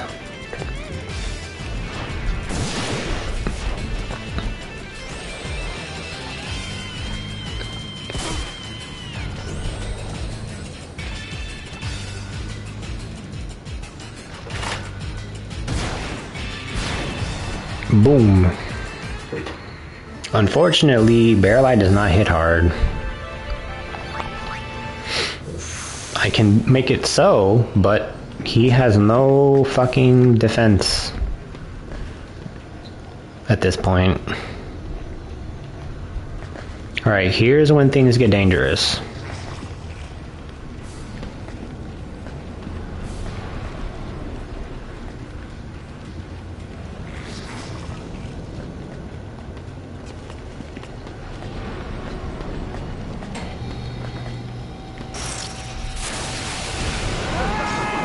I was about to fucking throw my damn controller if it was the Tom Berry. There are ways to run past it when it's like walking towards you and shit. So I'm not sure if I'm able to run past it at this stage because the lantern might hit Yuna. You see? So I'm gonna have to wait for him to turn around.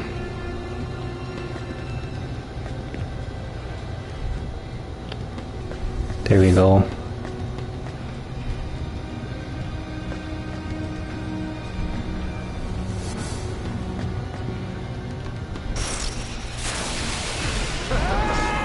I was about to fucking throw my shit.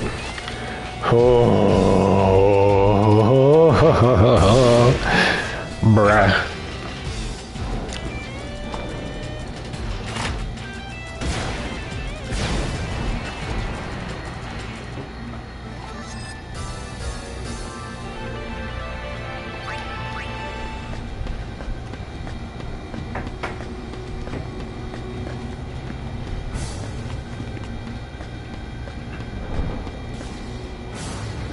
That darkness took a lot of attack.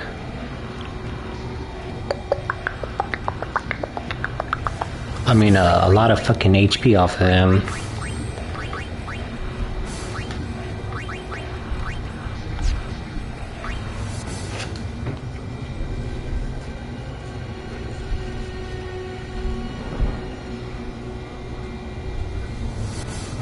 I'll think about life some more.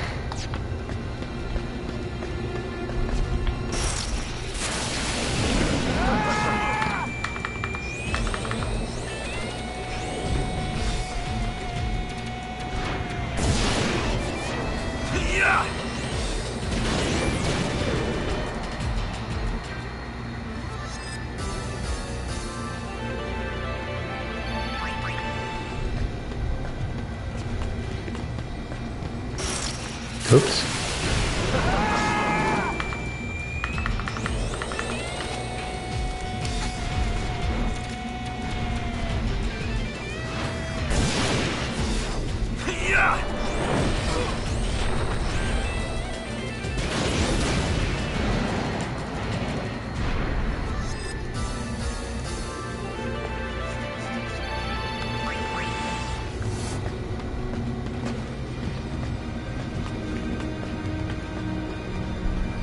I don't know if I like darkness.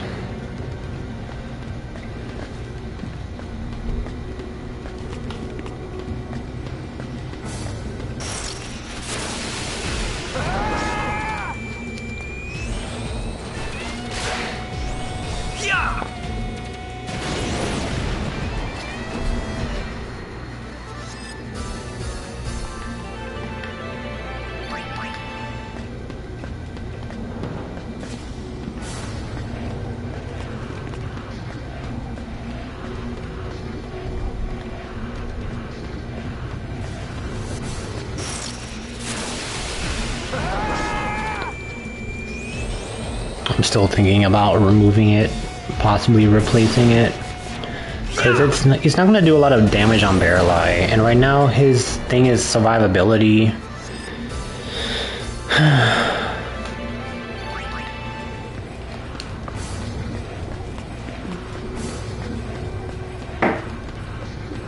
Because if anything, I need to give that to like Gipple or something.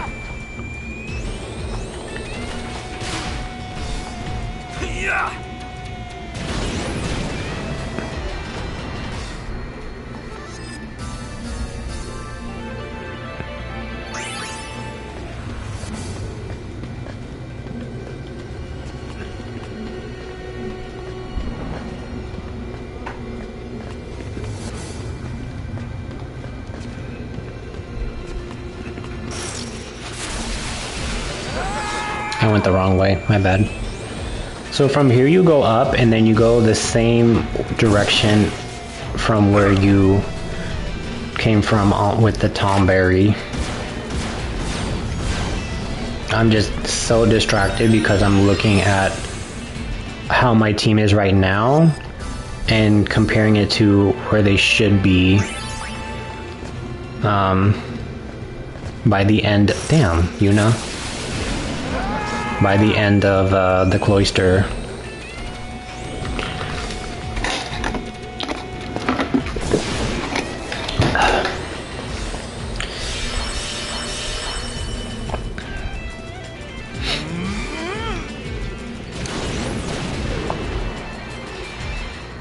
So what if I give darkness to Gipple, and then because Gipple has my Ragnarok,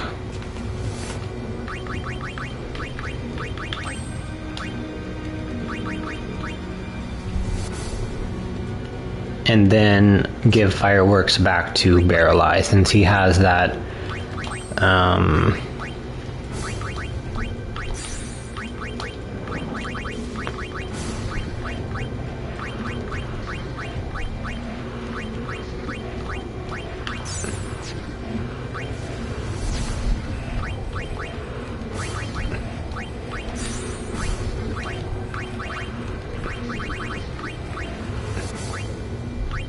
ooh, it's a lot. I need to get more of these bombs.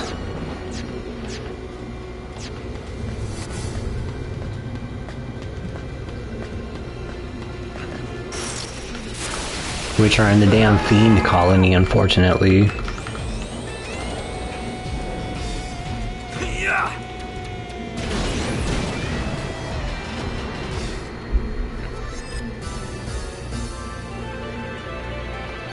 Wait a minute.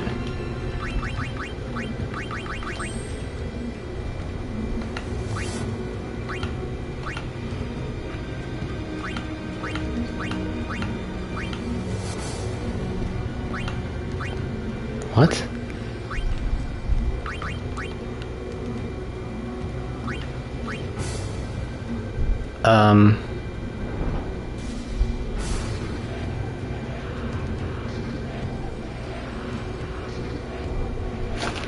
I wasted L bombs.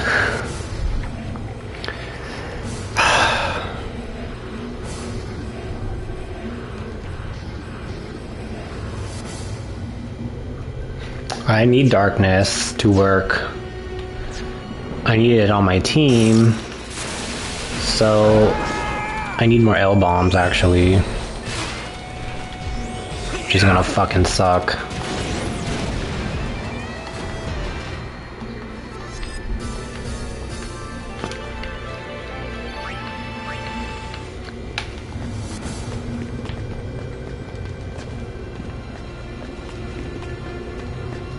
Alright, let me get the fuck out of this floor, because I've been here too long. Sitting here thinking about my builds. But yeah.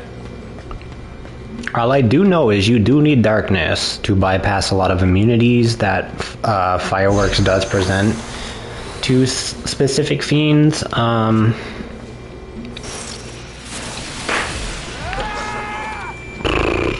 So I'll consider removing it.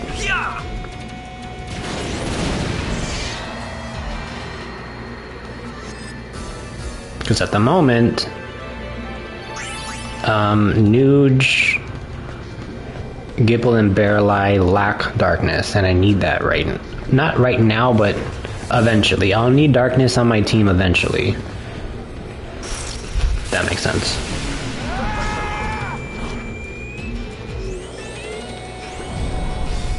Tick, tick, boom.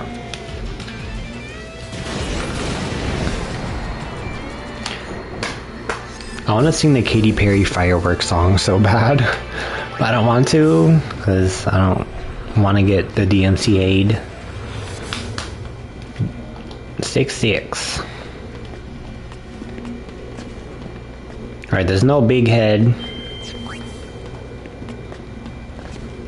I'm going to keep going. Ah, Senior Pudding.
Alright.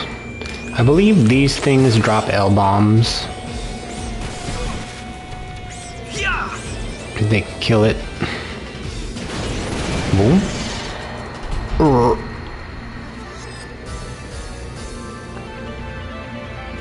Yep. Unfortunately, I only got one there. And I need 10 to make someone else use fucking, yeah, fireworks.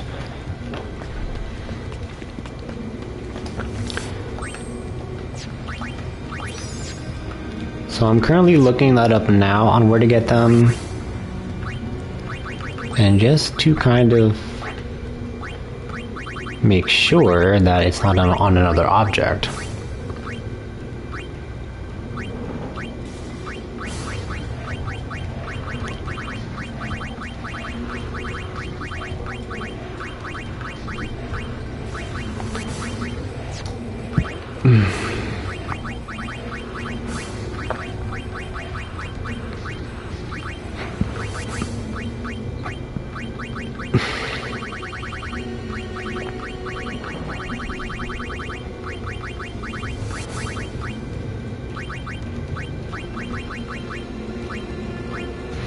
Bushido lore gives the ability to do fireworks.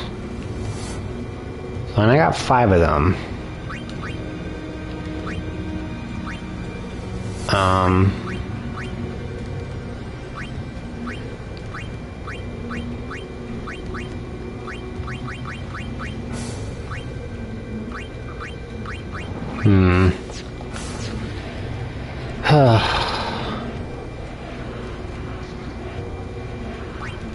So, if I unlearn fireworks and then put darkness,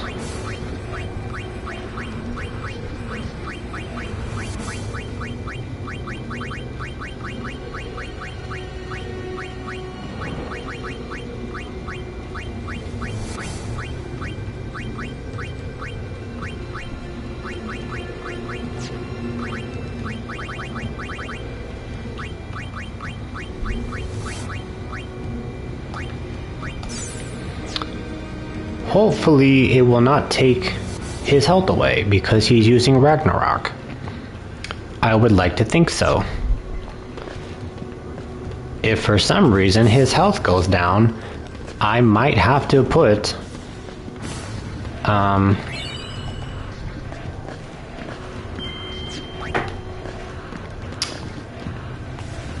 what is it?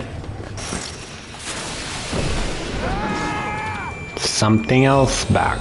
The fuck, I can't think of the name because I'm losing it right now. Okay, he's not taking health. Ooh, okay. Yeah.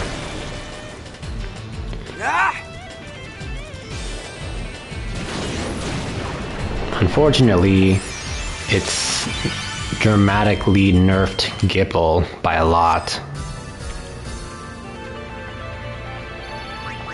Ugh.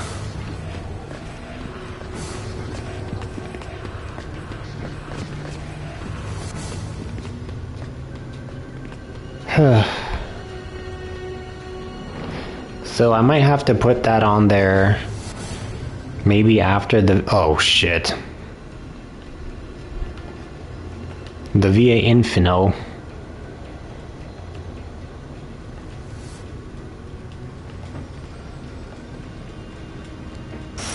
So one of these has the spot we need to step on. And one of them do not.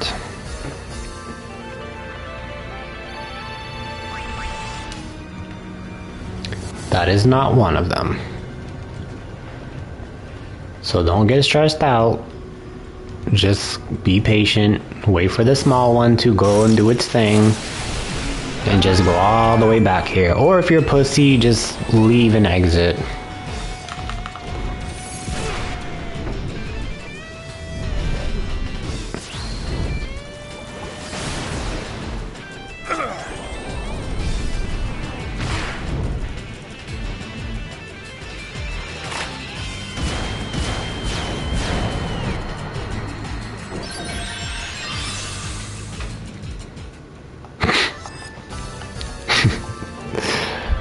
Lord.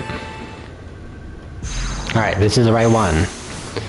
Now we have our exit. We now just need to go there. If you don't aggro the small ones, you won't get the big ones. 69 now. And I hear the noise of noises.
Gross.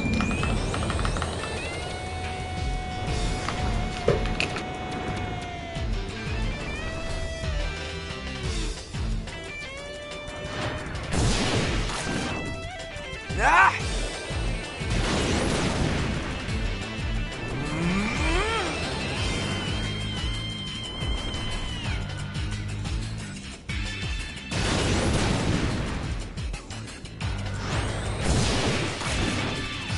Ah!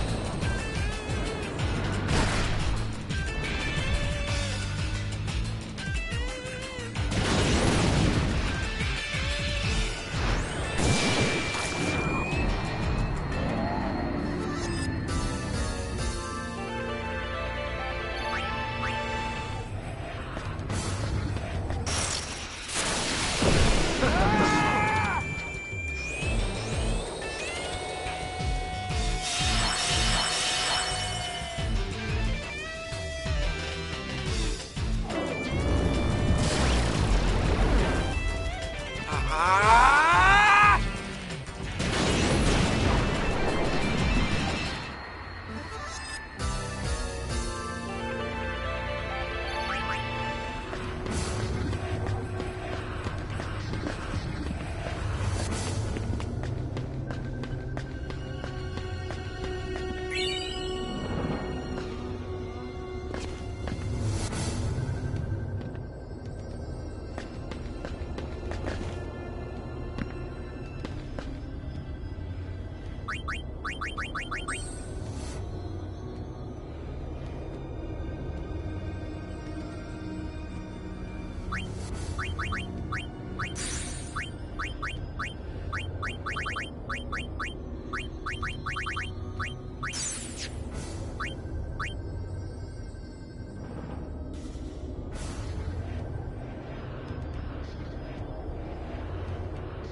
Yeah!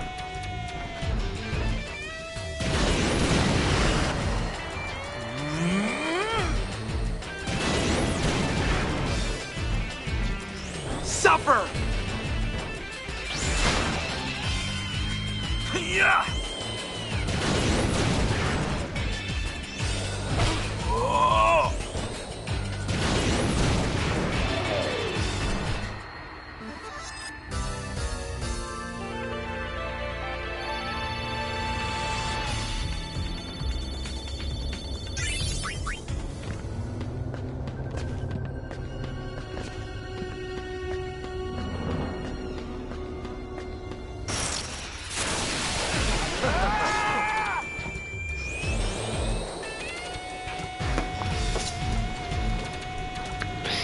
Lordy.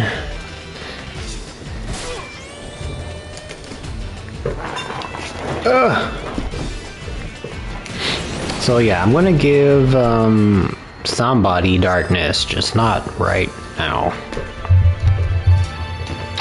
And darkness will come in handy when we do the Fiend Cup shit.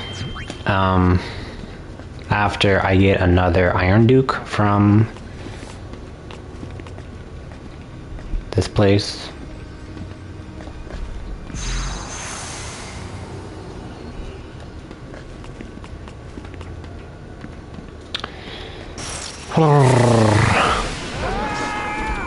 Gross.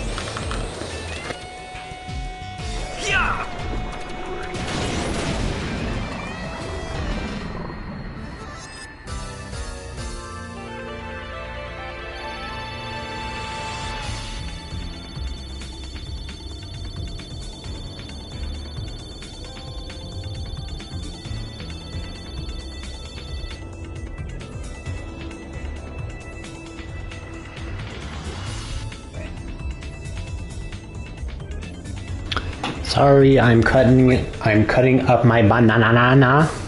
My banana.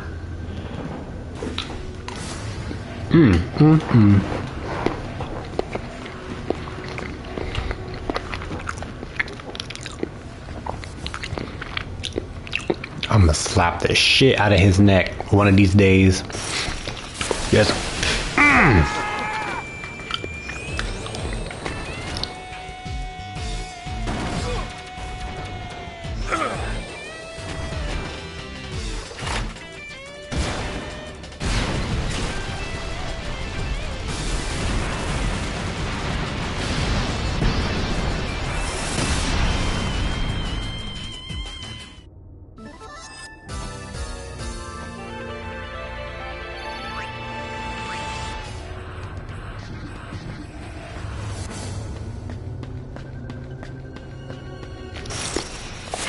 Alright, we're doing really good progress here. 30 more floors and we are Gucci. Gucci, Gucci, Gucci, Gucci. Lord. This primate is an issue, but he will die.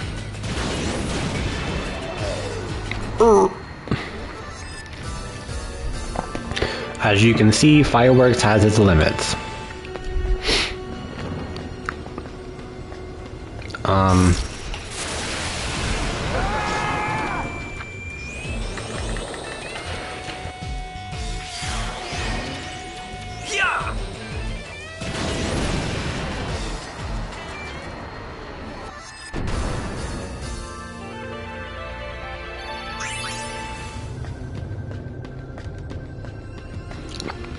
Yum yum yum yum yum yum.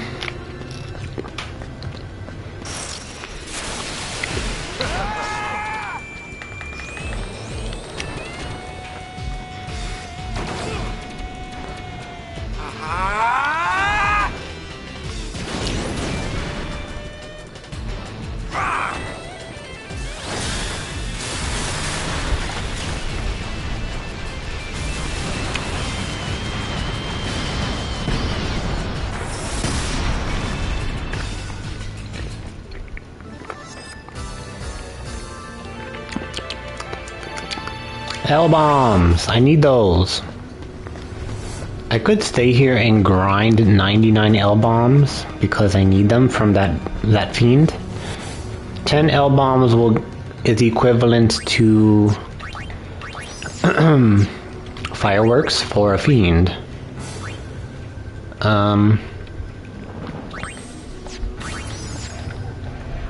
So it will come in handy.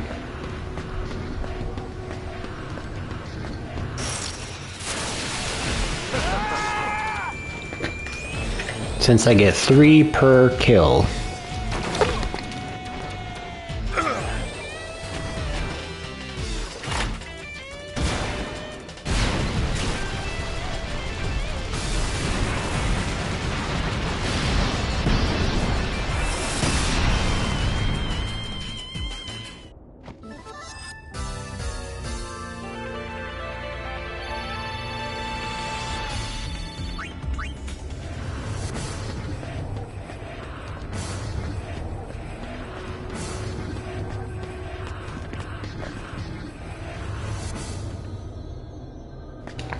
72. Just do a peeky, okay? Got that stupid Drake. Turtle! Yeah. Oh, we.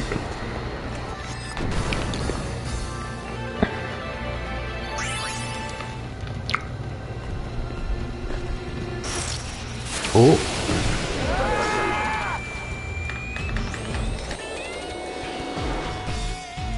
Yeah.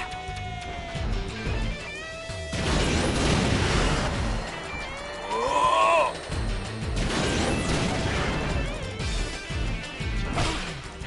Suffer. Yeah.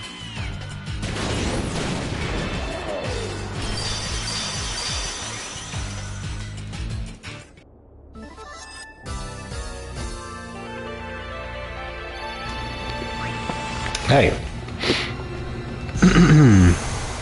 We got our paths.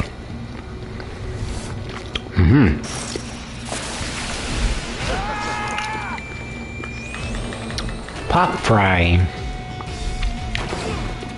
Bite the bullet. Ah. Bloop. Bloop. Bloop, bloop, bloop, bloop, bloop, bloop, bloop.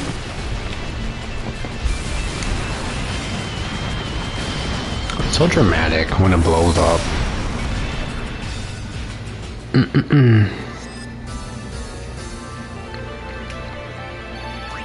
Aw, nothing from that. That sucks.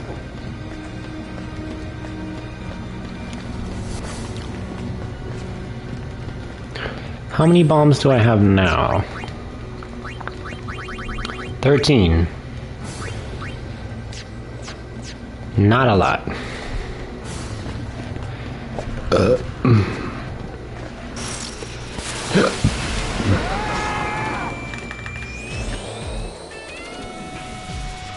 Yeah. Ah.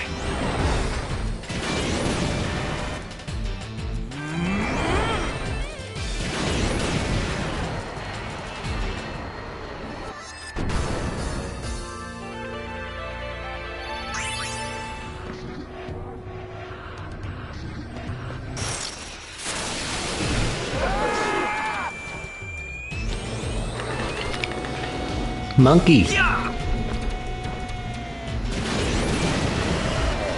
Ooh. Crit shot.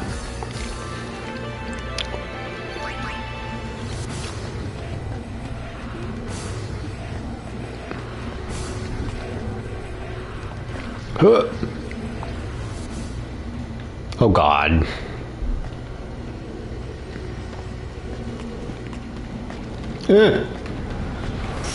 Fuck.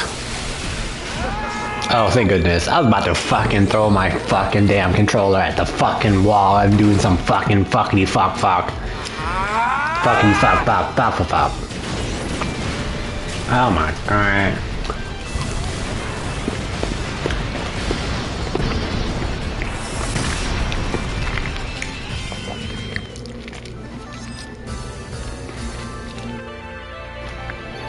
L-bomb.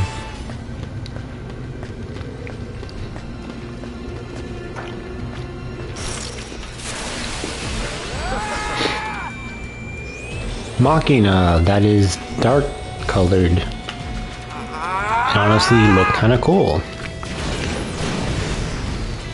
They did.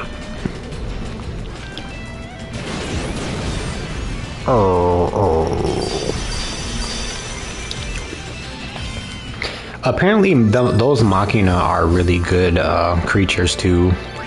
Like, you can give them quick hit with haste and a bunch of other shit to make them attack really, really, really fast and give them break damage limit. Bruh. I mean, you do the math. But I don't want to look at machines. I want to look at humanoid characters when I play these kind of games. But I do admit, the machines are really cool.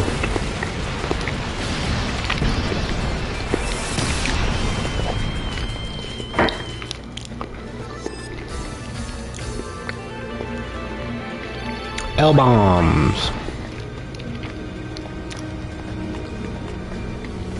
Oops, this way.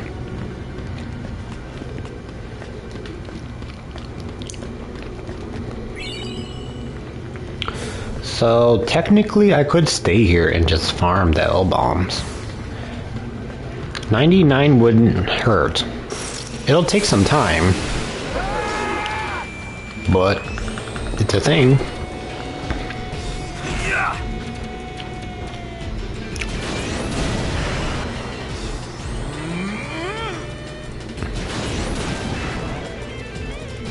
Suffer! Yeah!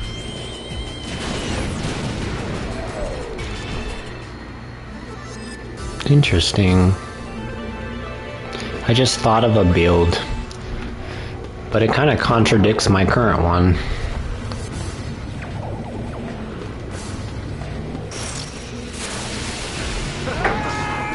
Marlboro.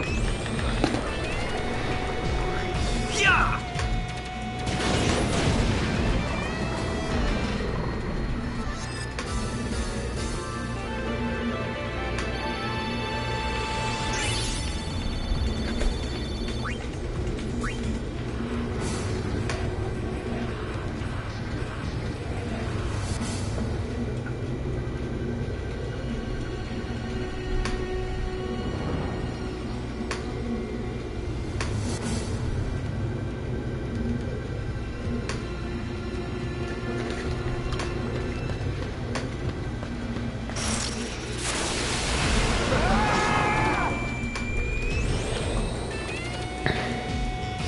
Yeah!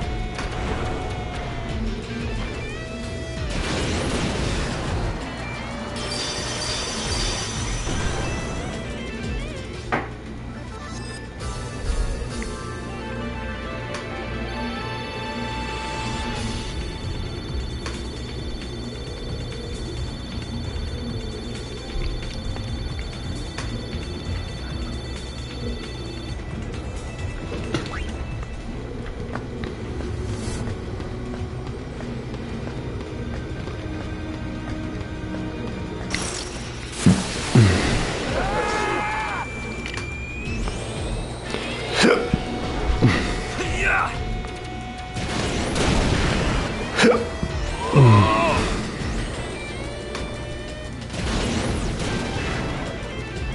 Suffer! Yeah!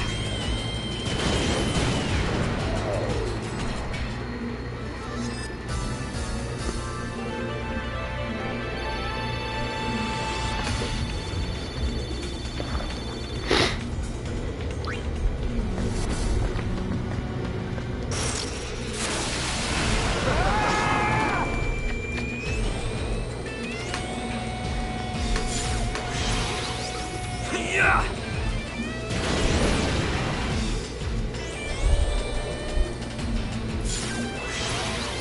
Suffer! Pray later.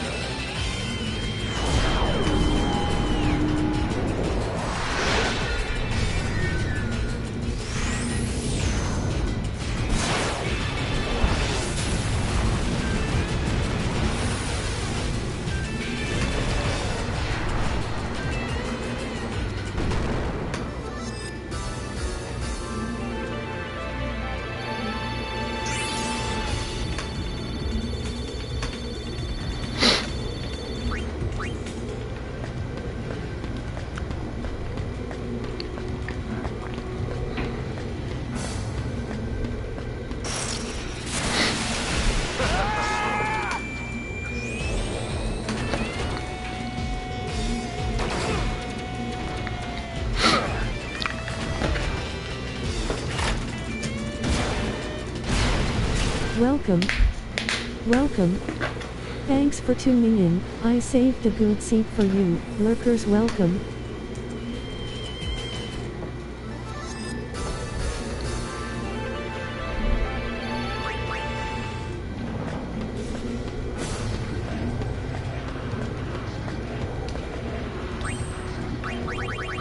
We got 19 now. One more, and I'll have enough to get the fireworks. Just in case I need to put it on another character. Even though I can use my Bushido lures. I forgot where to get those. I think I had to do like Classico and all that shit.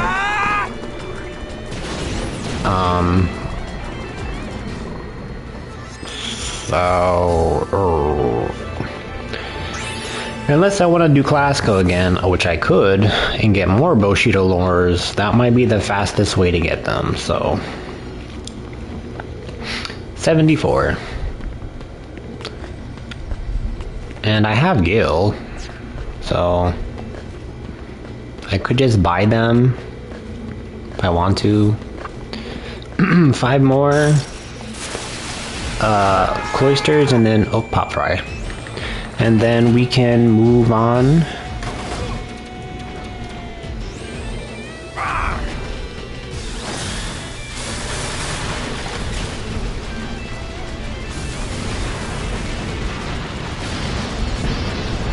So, yeah.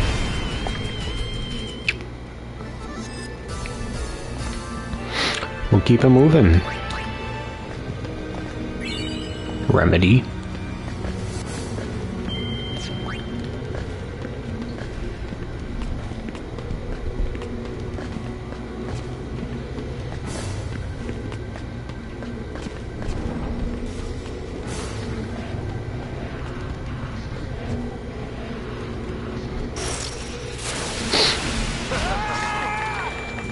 Another Pop Fry.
This fucking thing.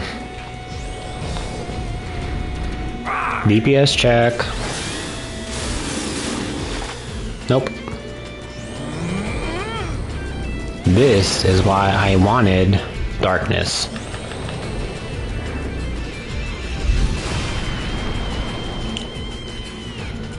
Suffer! Yeah!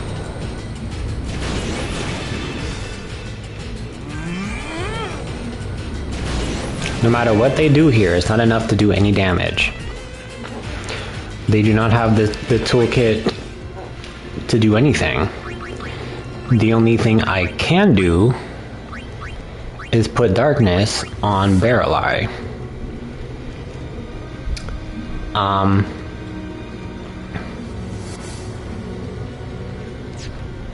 Which is a thought.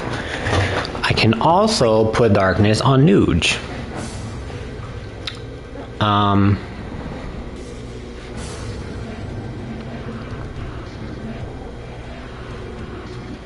Which is an idea. So decisions. But again, darkness is one of those things that bypasses a lot of immunities, such as what you guys had just seen with that damn Deva enemy, the demon enemies. So who to give it to? Currently, if I give it to Barrel Eye, it'll do less damage. If I give it to Nuge, it'll do more damage because it scales off strength.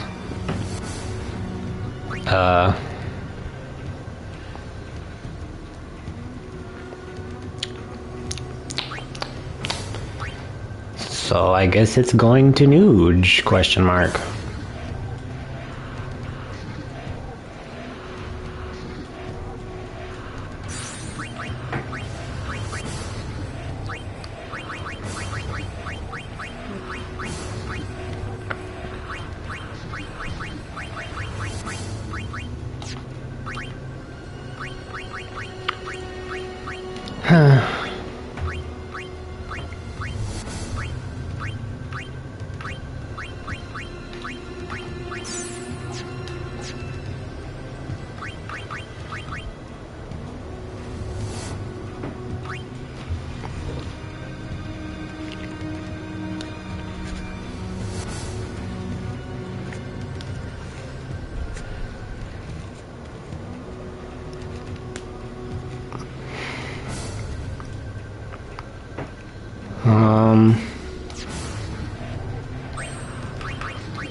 Interesting.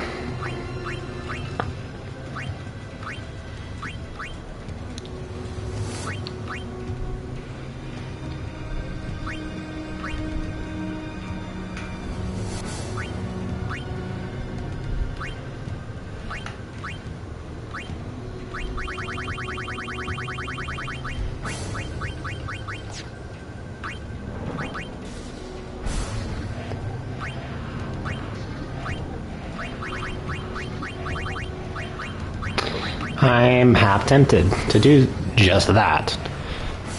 He's gonna do more damage, my Nuji Wooji. So we're doing it.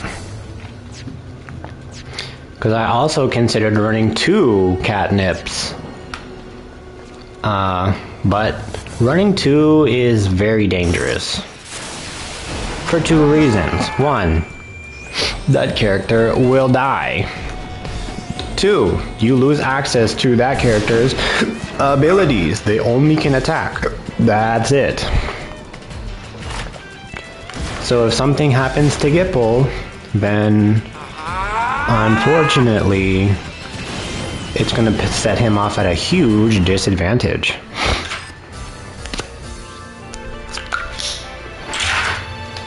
Golden anklets.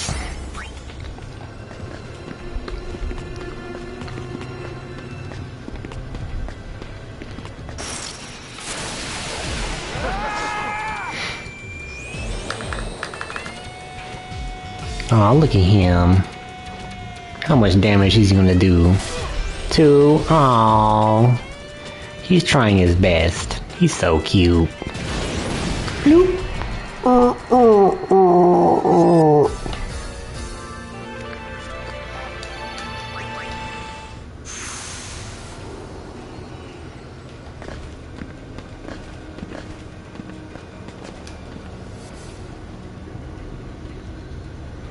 76.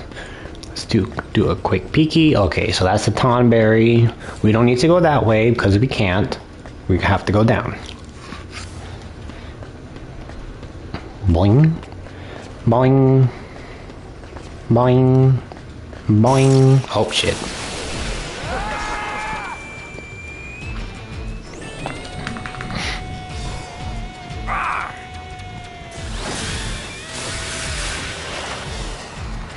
Dedge.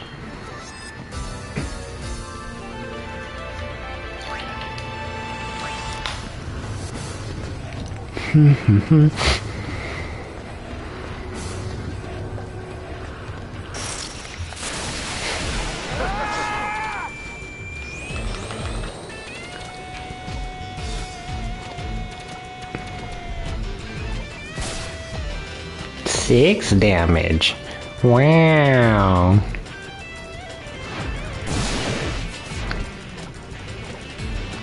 That's a lot of life from Nuge there.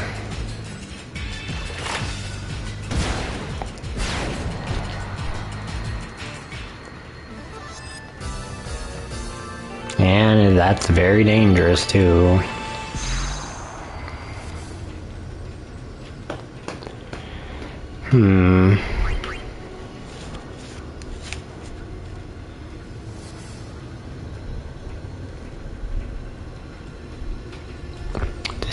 Decisions.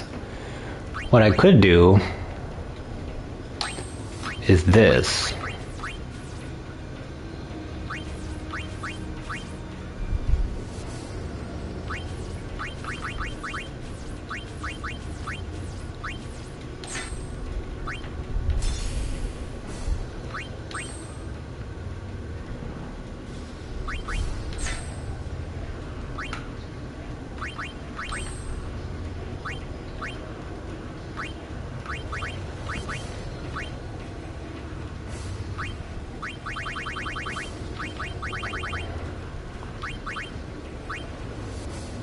Where's my Dookie?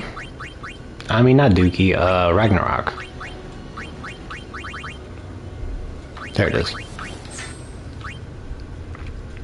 Makes sense? Now auto life and auto and full life are not a problem. Let alone darkness. Which means I can now give him something else, such as I can do this for crit. I can give him break damage limit, which makes sense. I can even do this, so he breaks the damage limit. 211 is enough to break the damage limit. So I'm gonna do that and see how it works. Barrel Eye. I would give him and set up the catnip on him. Unfortunately, I would have to remove Auto Reagan just to do that. And there's no guarantee that Nude is going to give him full life. And even if I get full life, it's going to refresh the hit points because it's called full life. And I have to set up catnip in order for it to put the character in SS mode. Which is what I was thinking about earlier, but obviously I didn't follow through with that because of the inconsistencies of relying on the AI to do its job. So, yeah. This is gonna be interesting. And it's oversold. Yeah. Miss.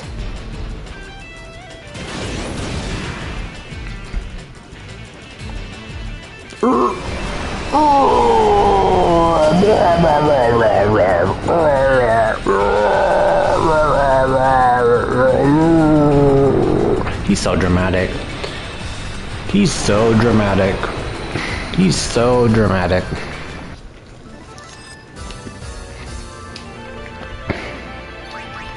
Safety belt. Now what to do with fucking Barrel Eye? Huh.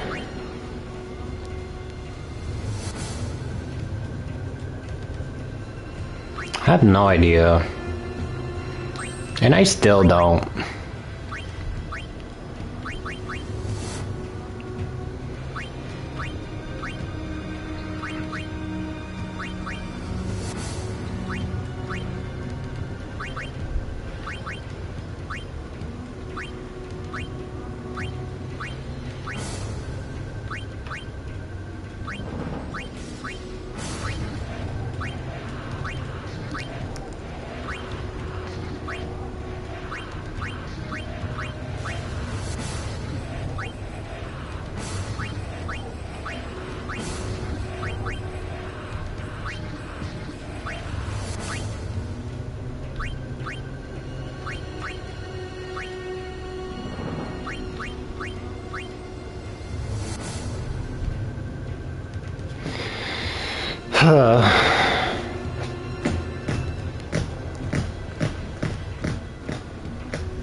Okay, I'll try it. If he just keeps dying because I have auto rig-in, or like, I don't know, because this health is not a lot, but he has auto rig-in, so hopefully that'll do something. And if it does not, then I'll have to like do something else here, like maybe give him break HP limit or something.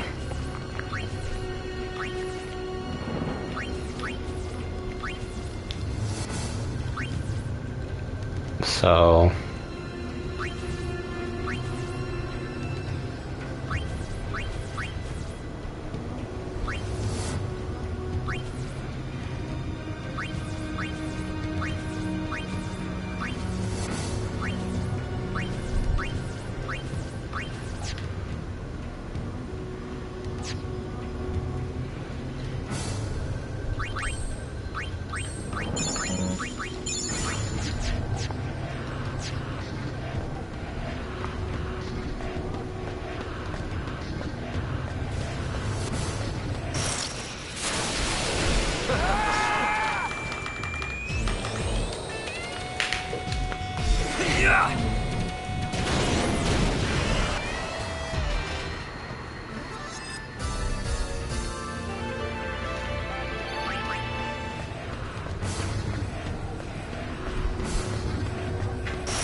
oh god. Oh god.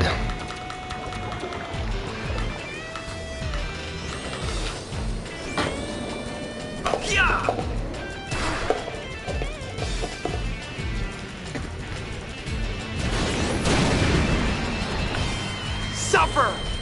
Darkness should work here. Death is happiness. Okay, maybe let's try Lightfall and see if it works. Since it bypasses a lot of immunities, let's see if it does hit for 5k here.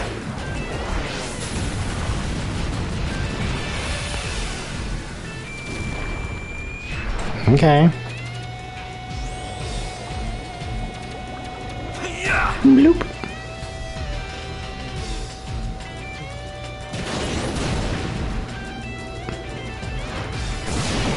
Okay, perfect. So Nuge is my physical resistance killer. Thank goodness. Because at first he wasn't killing shit. He was just surviving, trying to make it in Spira. So yeah, now we just need to fix Barrel Eye. Hopefully when we get this Iron Dookie, the accessory, we can come back and revisit him. Iron Dookie.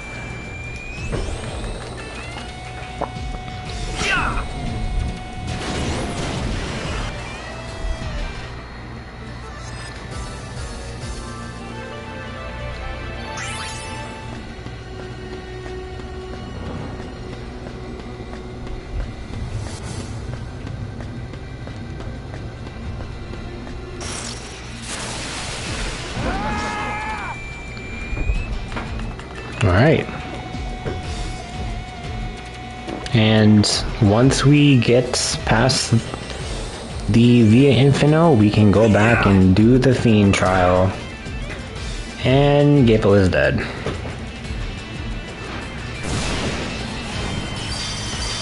Let's see if Nuge can bring him back to life.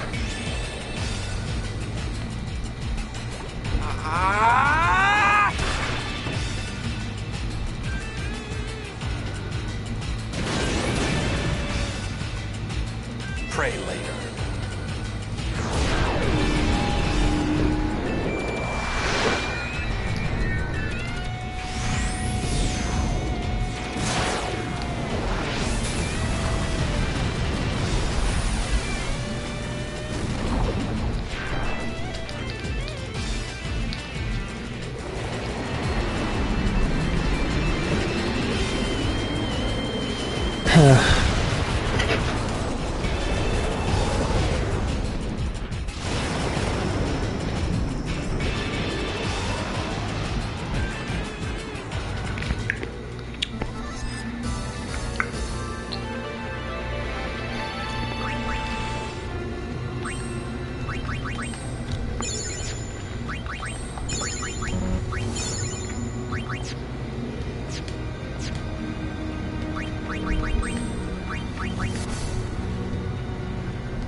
Okay, well,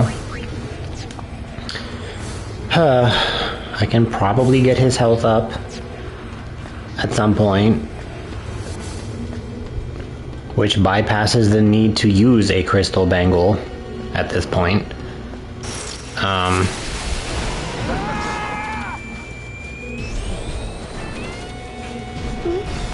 So I'll think about life some more when we get to it.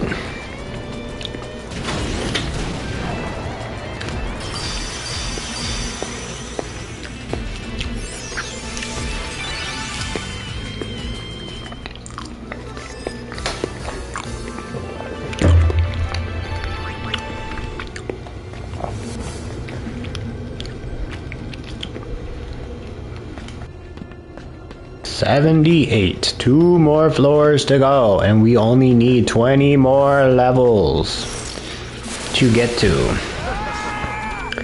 Here's this fucking thing. Alright, Nuge, do your thing.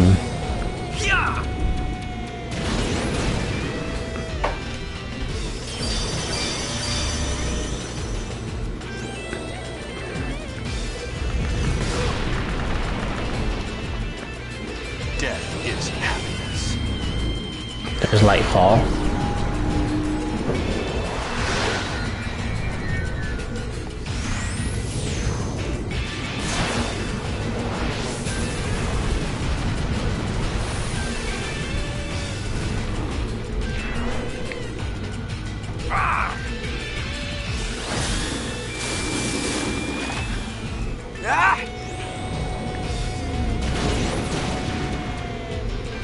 I need a darkness attack to kill him.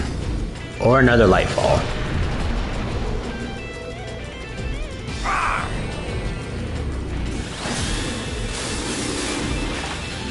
Death is happiness. Okay, I'll take a Lightfall.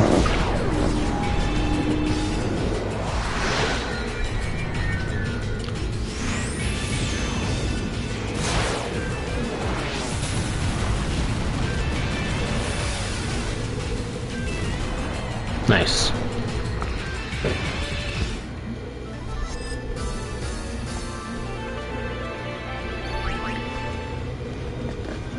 Unfortunately, Lightfall does not do any more than 5k. And at least it is a guaranteed 5k regardless of stats, defense, gear, and accessories. Here's this thing again. Here's darkness, perfect. Now Nuge could kill it. If he hits more and triggers the damage break on him, he could kill it in one hit. Could. Suffer! Okay, 2 darknesses is enough. For now. Ah, he leveled up. Cool. So now, stat-wise, Nuge is pretty good.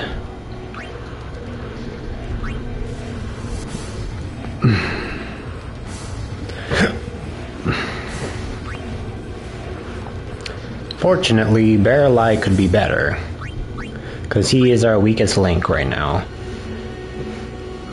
Luckily, his skills are really good, like his Looming Glacier and his Mighty Guard with the spell are very good to have on him. He just needs to have the output match the inside. So the outside, like the curtains to match the drapes, how about that? The drapes match the carpet, I don't know. Gross.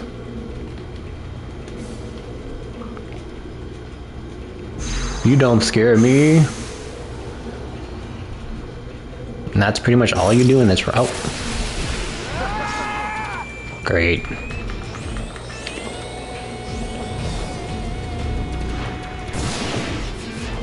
Nice darkness.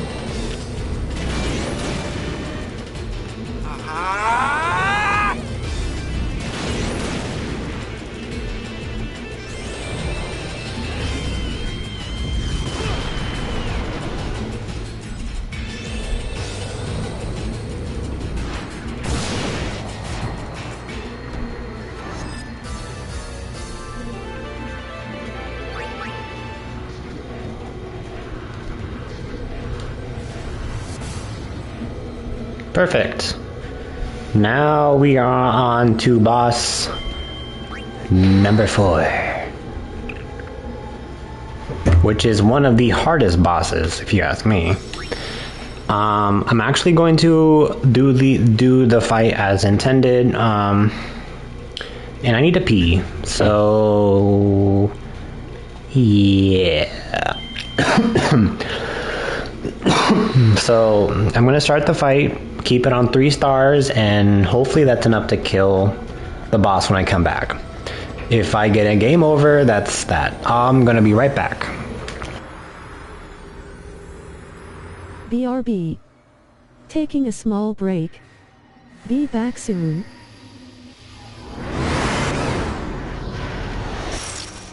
Small.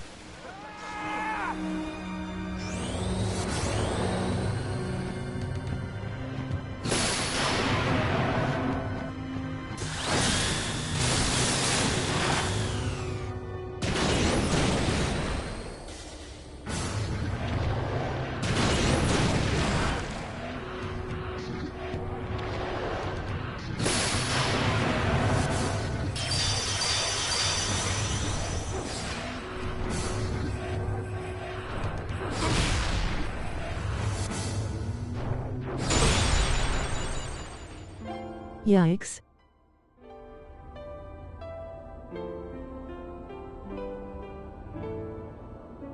I didn't even get up.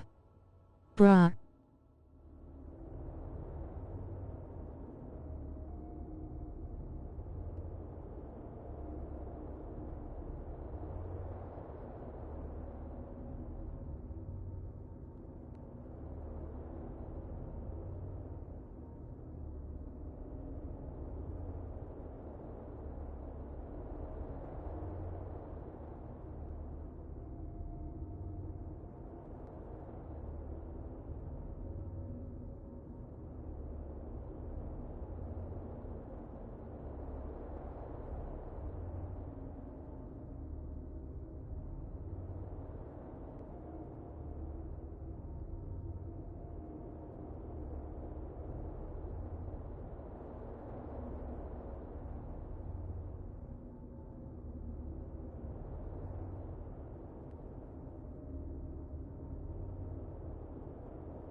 Lord. Lord, give me strength. Okay.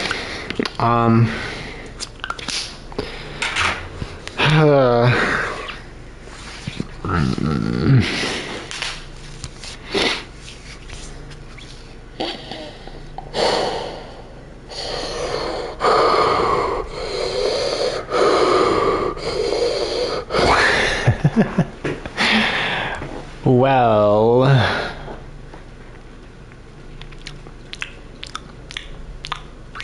here's what I got. Fuck, that's not gonna work. Unless I get rid of auto Reagan.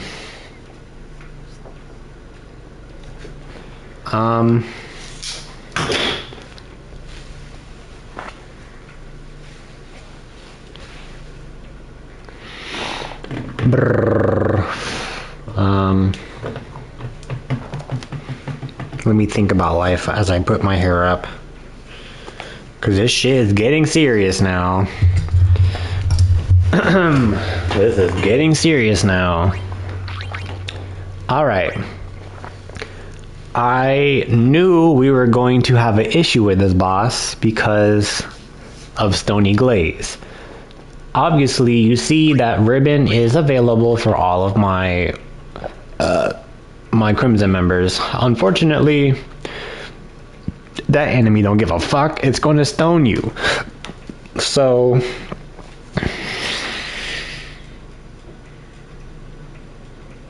I might have to use YRP here. Fuck. There's a chance that I can do this. Unfortunately, that chance because apparently you can burst it down, and the more attacks that you do, the more chance it has to like for you to like interrupt its animations, which is technically a thing with this fight. So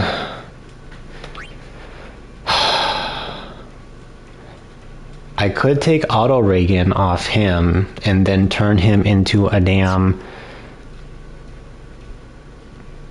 You know what? I don't even have to do that, because guess what? I have LeBlanc. LeBlanc, bruh. I got LeBlanc, and I got puddings too, bitch. I can have puddings do this shit. Hell yeah. So it's either LeBlancs or Puddles. I don't know why I call them pudding, but whatever. So we can have LeBlanc be our, I'm gonna try that shit. So I'm gonna have LeBlanc be here. And this is what we're gonna do.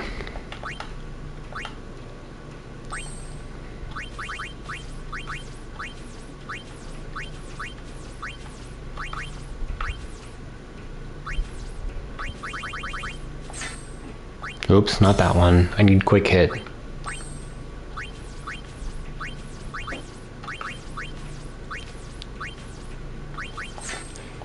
Here we go.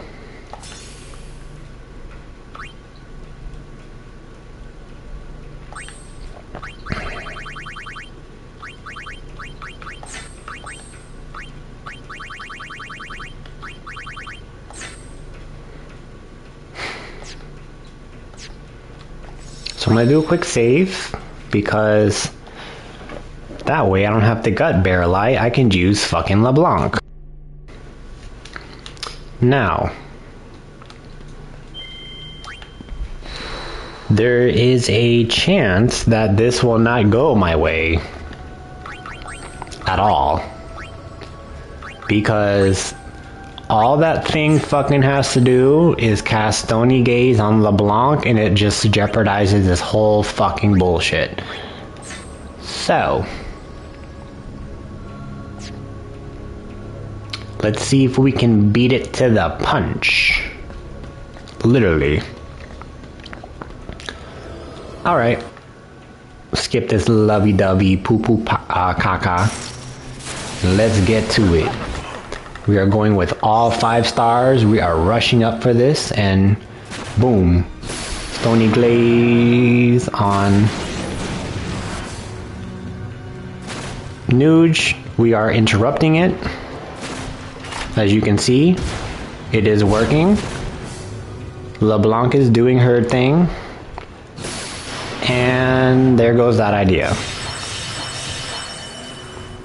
All it takes is one more stony thing and yep, they're dead.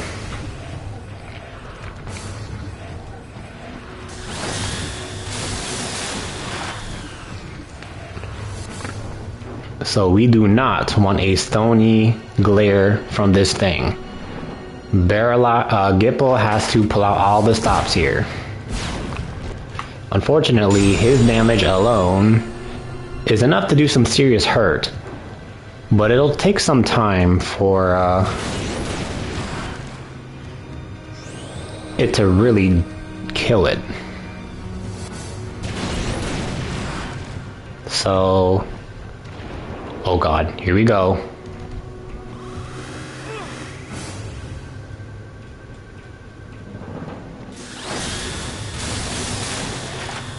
See if he can do this.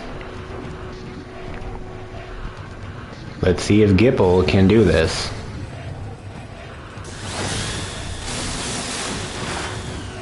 Right now he's doing good deeps. He has not used White Wind on himself, so I'm kind of concerned.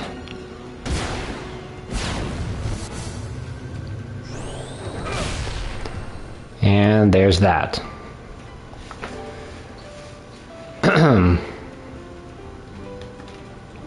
So, that was a good idea. That really was a good idea. Now, in order to, like, fix LeBlanc, she does need to learn First Strike, which is going to bump that up by a lot.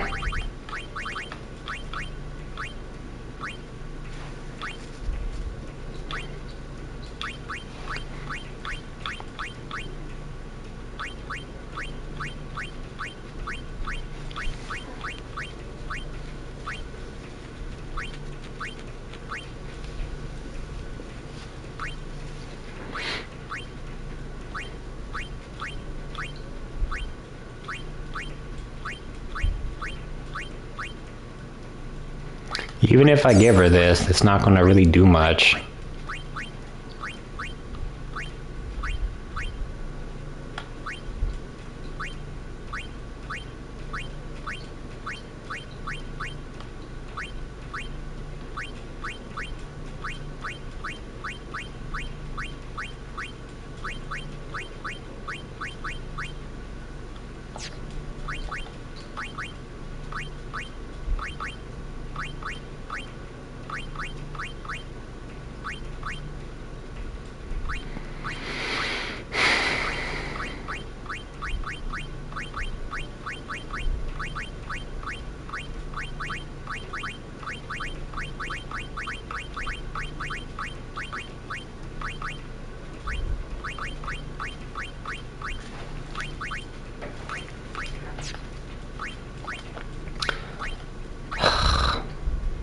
I need more spirit shoes.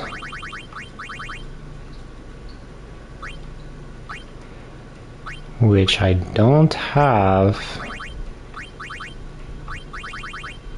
I do, but I need more. So I'm gonna keep going if but First Strike would come in handy for this reason. She does need Quick Hit.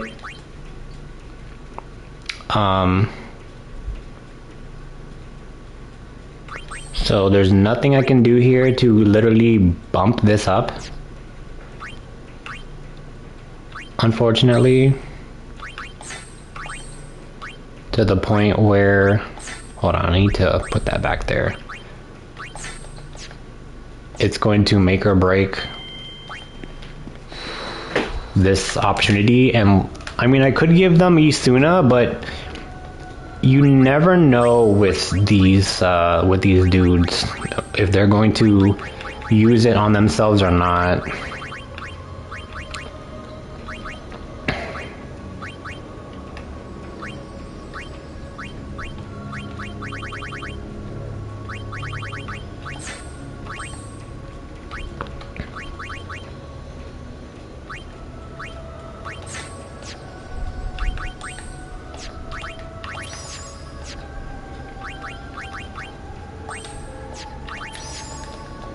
So I'll try it again.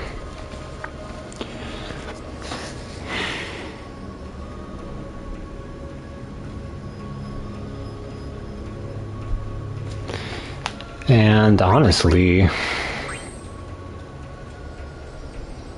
but I mean, if I put a YRP in here, or at least one of them, all that thing needs to do is target one of them. Like if that damn snake targets one of the characters I put that I'm able to use Isuna on, these characters, then it's gonna be very like either way I'm at a disadvantage regardless. YRP are at a really low level. That thing could literally kill it, and it's targeting Gipple already, which is not good here.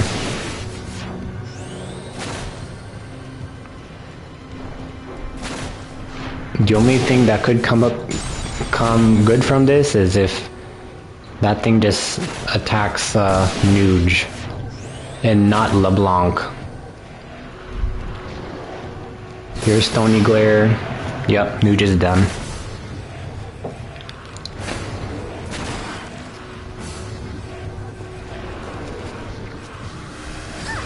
Yep, dead. So,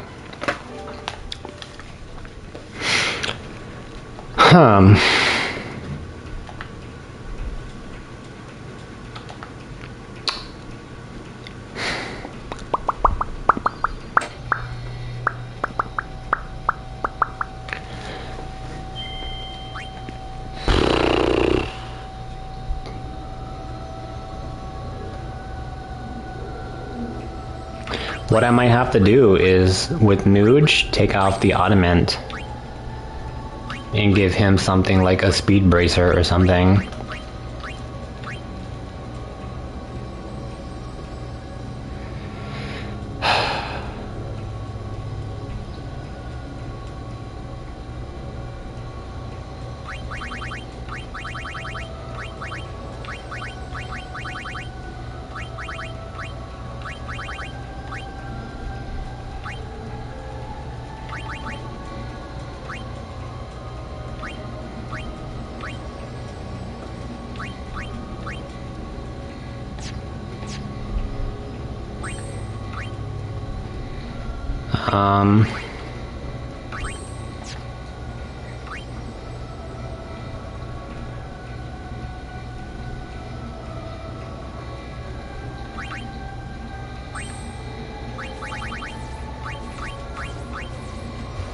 Protective Halo.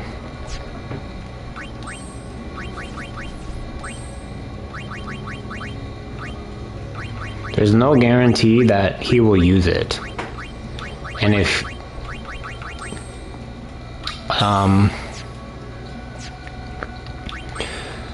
like Nuge can get struck and then just fuck this whole up, and then it's just another pointless thing that I'm doing here.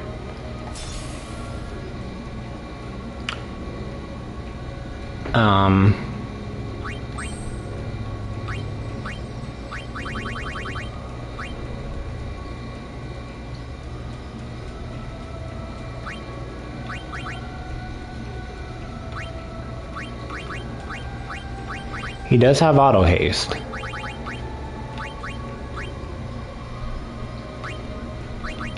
Which is cool.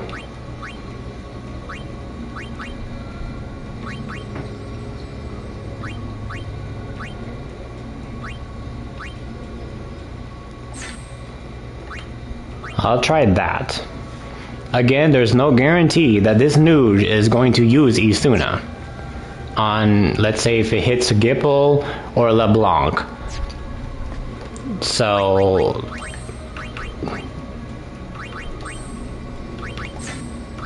Like, my odds here are really not in my favor. Like, really not. But let's try it again, because we did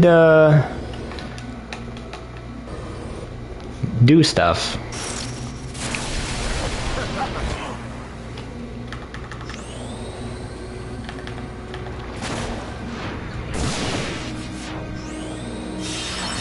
Oh fuck, not White Wind. Shit. And there goes that.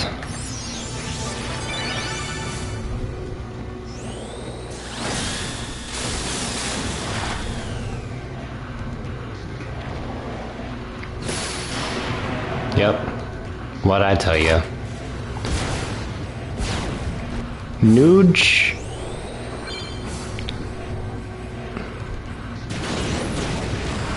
Now, Gipple could do it. But he needs to heal. And keep his health up.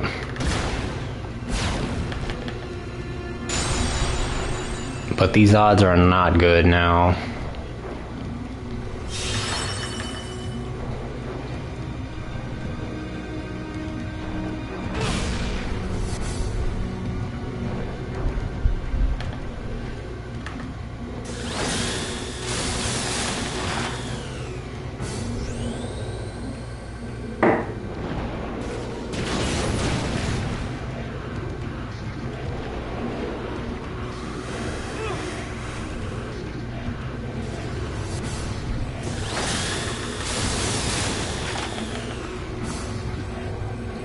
You better heal, you little shit.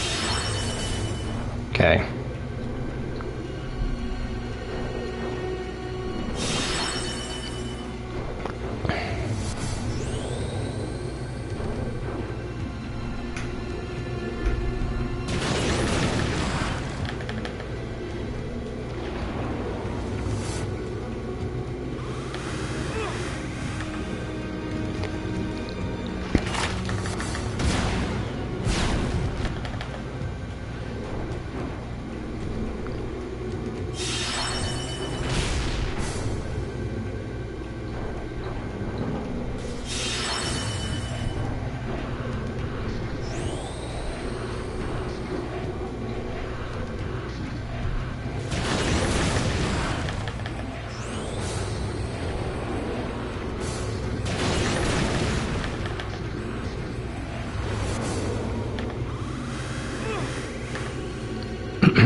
Bro,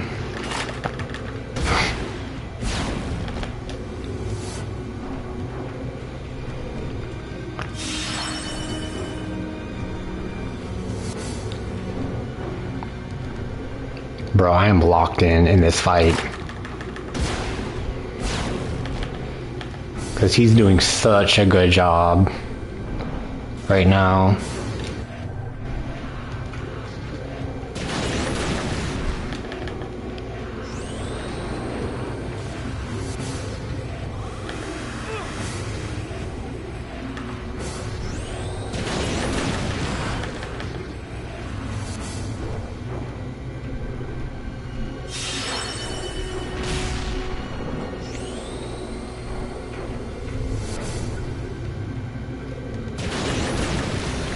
Oh, GG's.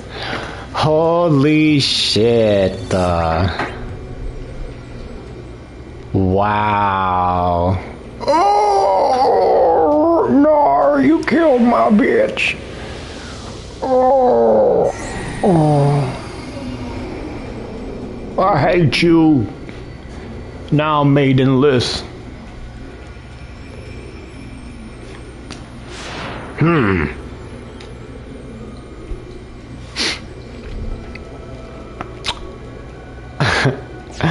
We're saving. We are fucking saving, okay? That was a very, very lucky RNG there. I'm going to assume that once that fucking boss does Stony Glare on both of your companions and just makes it a 1v1, it does make it a little bit more easier, if you ask me. So, fuck you, Suna. We didn't even need that shit.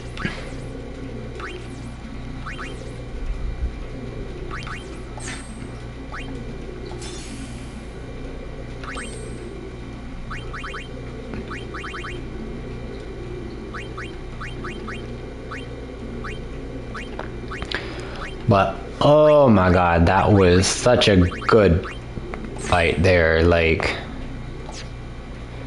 really, if I'm being honest with you. Such a very good fight.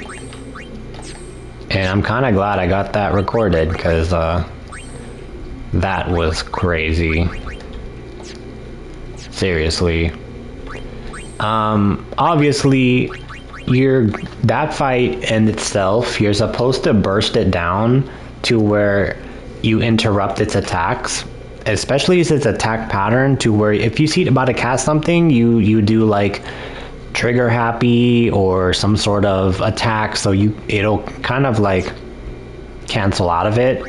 And then obviously you have catnip in the background that's affecting it as well.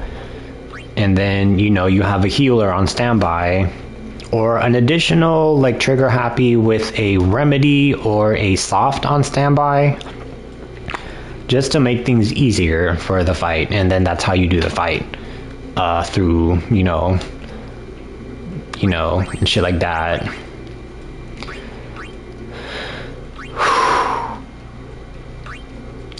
Well, now we are out of the frying pan, and guess what? Into the fire. Now we have shit that's going to hit the fan. Because quite literally,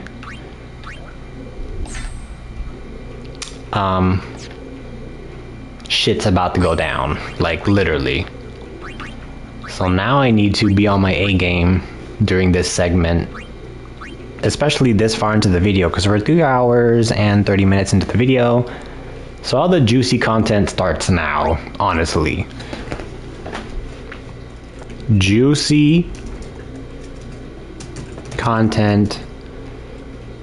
I'll put like 3:25. 59.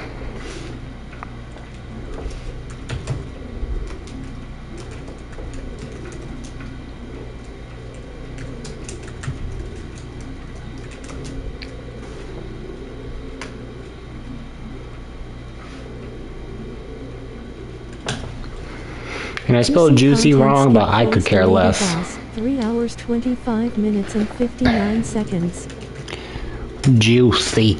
There, I'll correct my Juicy. damn self. Okay, so.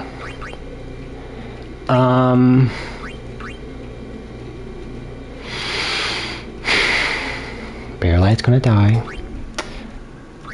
I'm just coming to terms with him dying because he's going to die. So whether I keep Bearlight here is going to kind of make or break this fight mechanic, and I will explain it the closer we are to floor 100.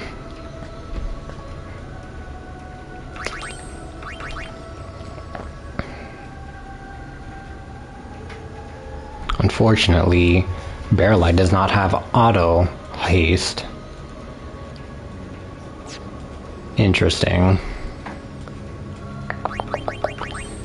I don't know if I want to get that for him now or wait.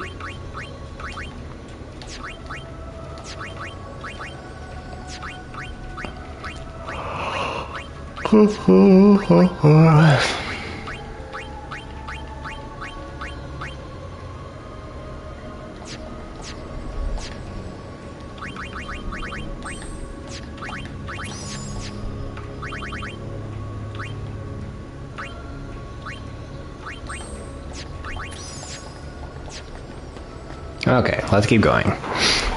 I'm determined to get this over.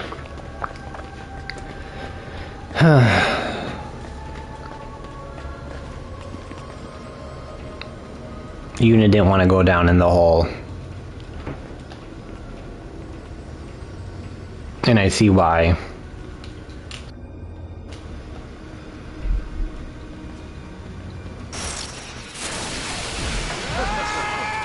There's our Anea. She is one of the bosses that you would have to,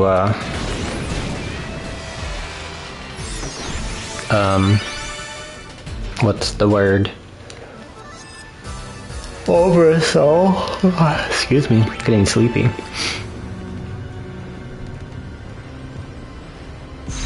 There we go. There's our way out.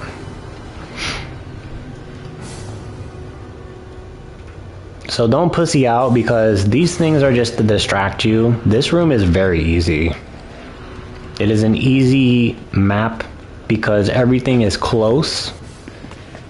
You just need to kind of pick a route, any route, pick a direction. Because it's such a small map.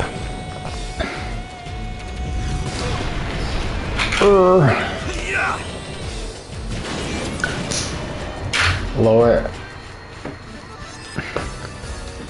All right.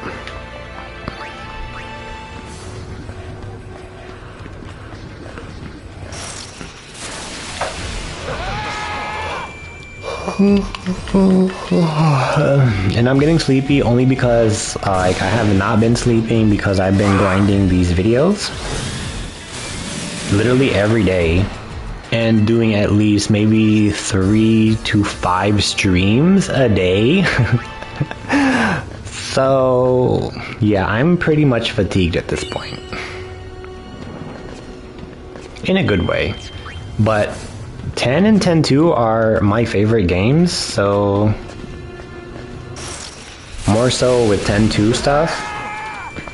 So the lack of sleep is kind of second to none, if you ask me.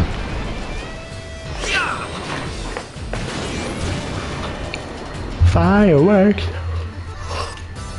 But it is 11:09. Sorry, 11:10 p.m. CST my time. And we are 3 hours and 35 minutes into this video. And if I need to, I can cut it short and make another video that goes on further. Just because all of the good stuff is kind of towards the end of this video. So I might just cut it short. And oh look, there's that boss.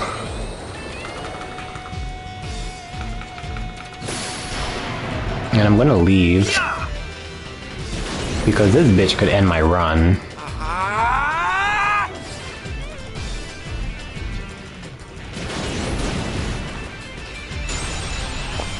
unfortunately, you need to oversoul that boss. So, good luck with that.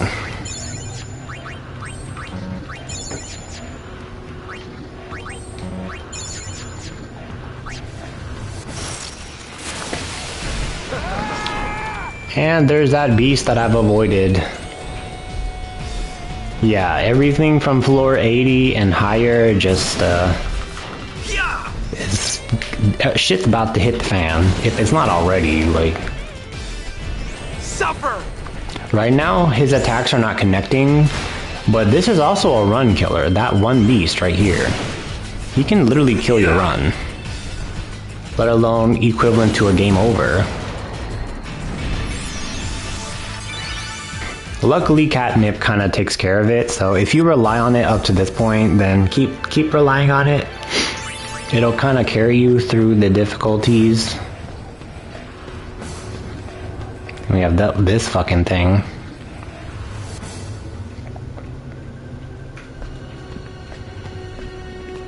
Unfortunately, this is kind of the direction you have to take with this floor. And you're going to get this floor a lot.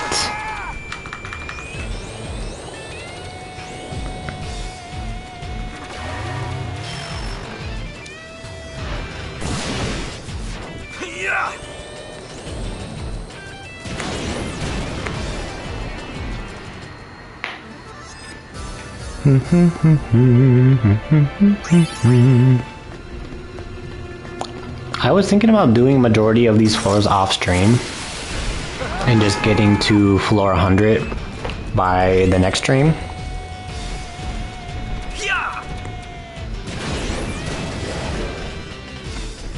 Suffer! Because I mean these fights are pretty much going to result in this manner. Nothing here is going to be too deadly.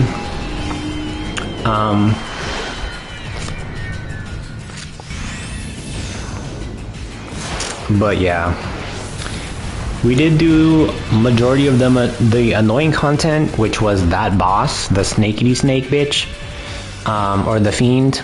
I don't want to call her a bitch because I don't know. So, I mean, yeah, everything else is pretty much a straightforward shot, for me at least. So what I'm going to do is I'm going to go ahead and end here, and then I'm going to do the rest of this off stream, and then by our next video, which is probably going to be tomorrow if you ask me, we'll see.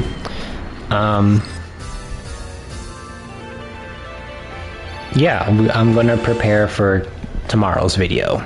So if you've been following this far and been watching, that's cool.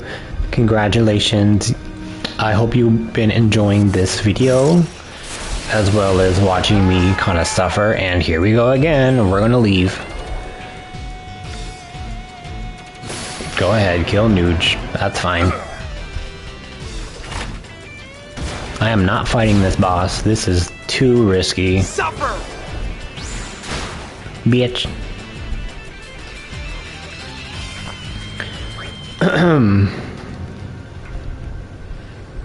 So yeah, I'm gonna go ahead and end here for now. So thank you for watching. I will see you guys live on the next one. I'm gonna do some offline floor ascending because it's pretty much a straight shot. Alright, so have a great rest of your night, and I hope you enjoyed your spring break. I will see you guys tomorrow. Bye bye.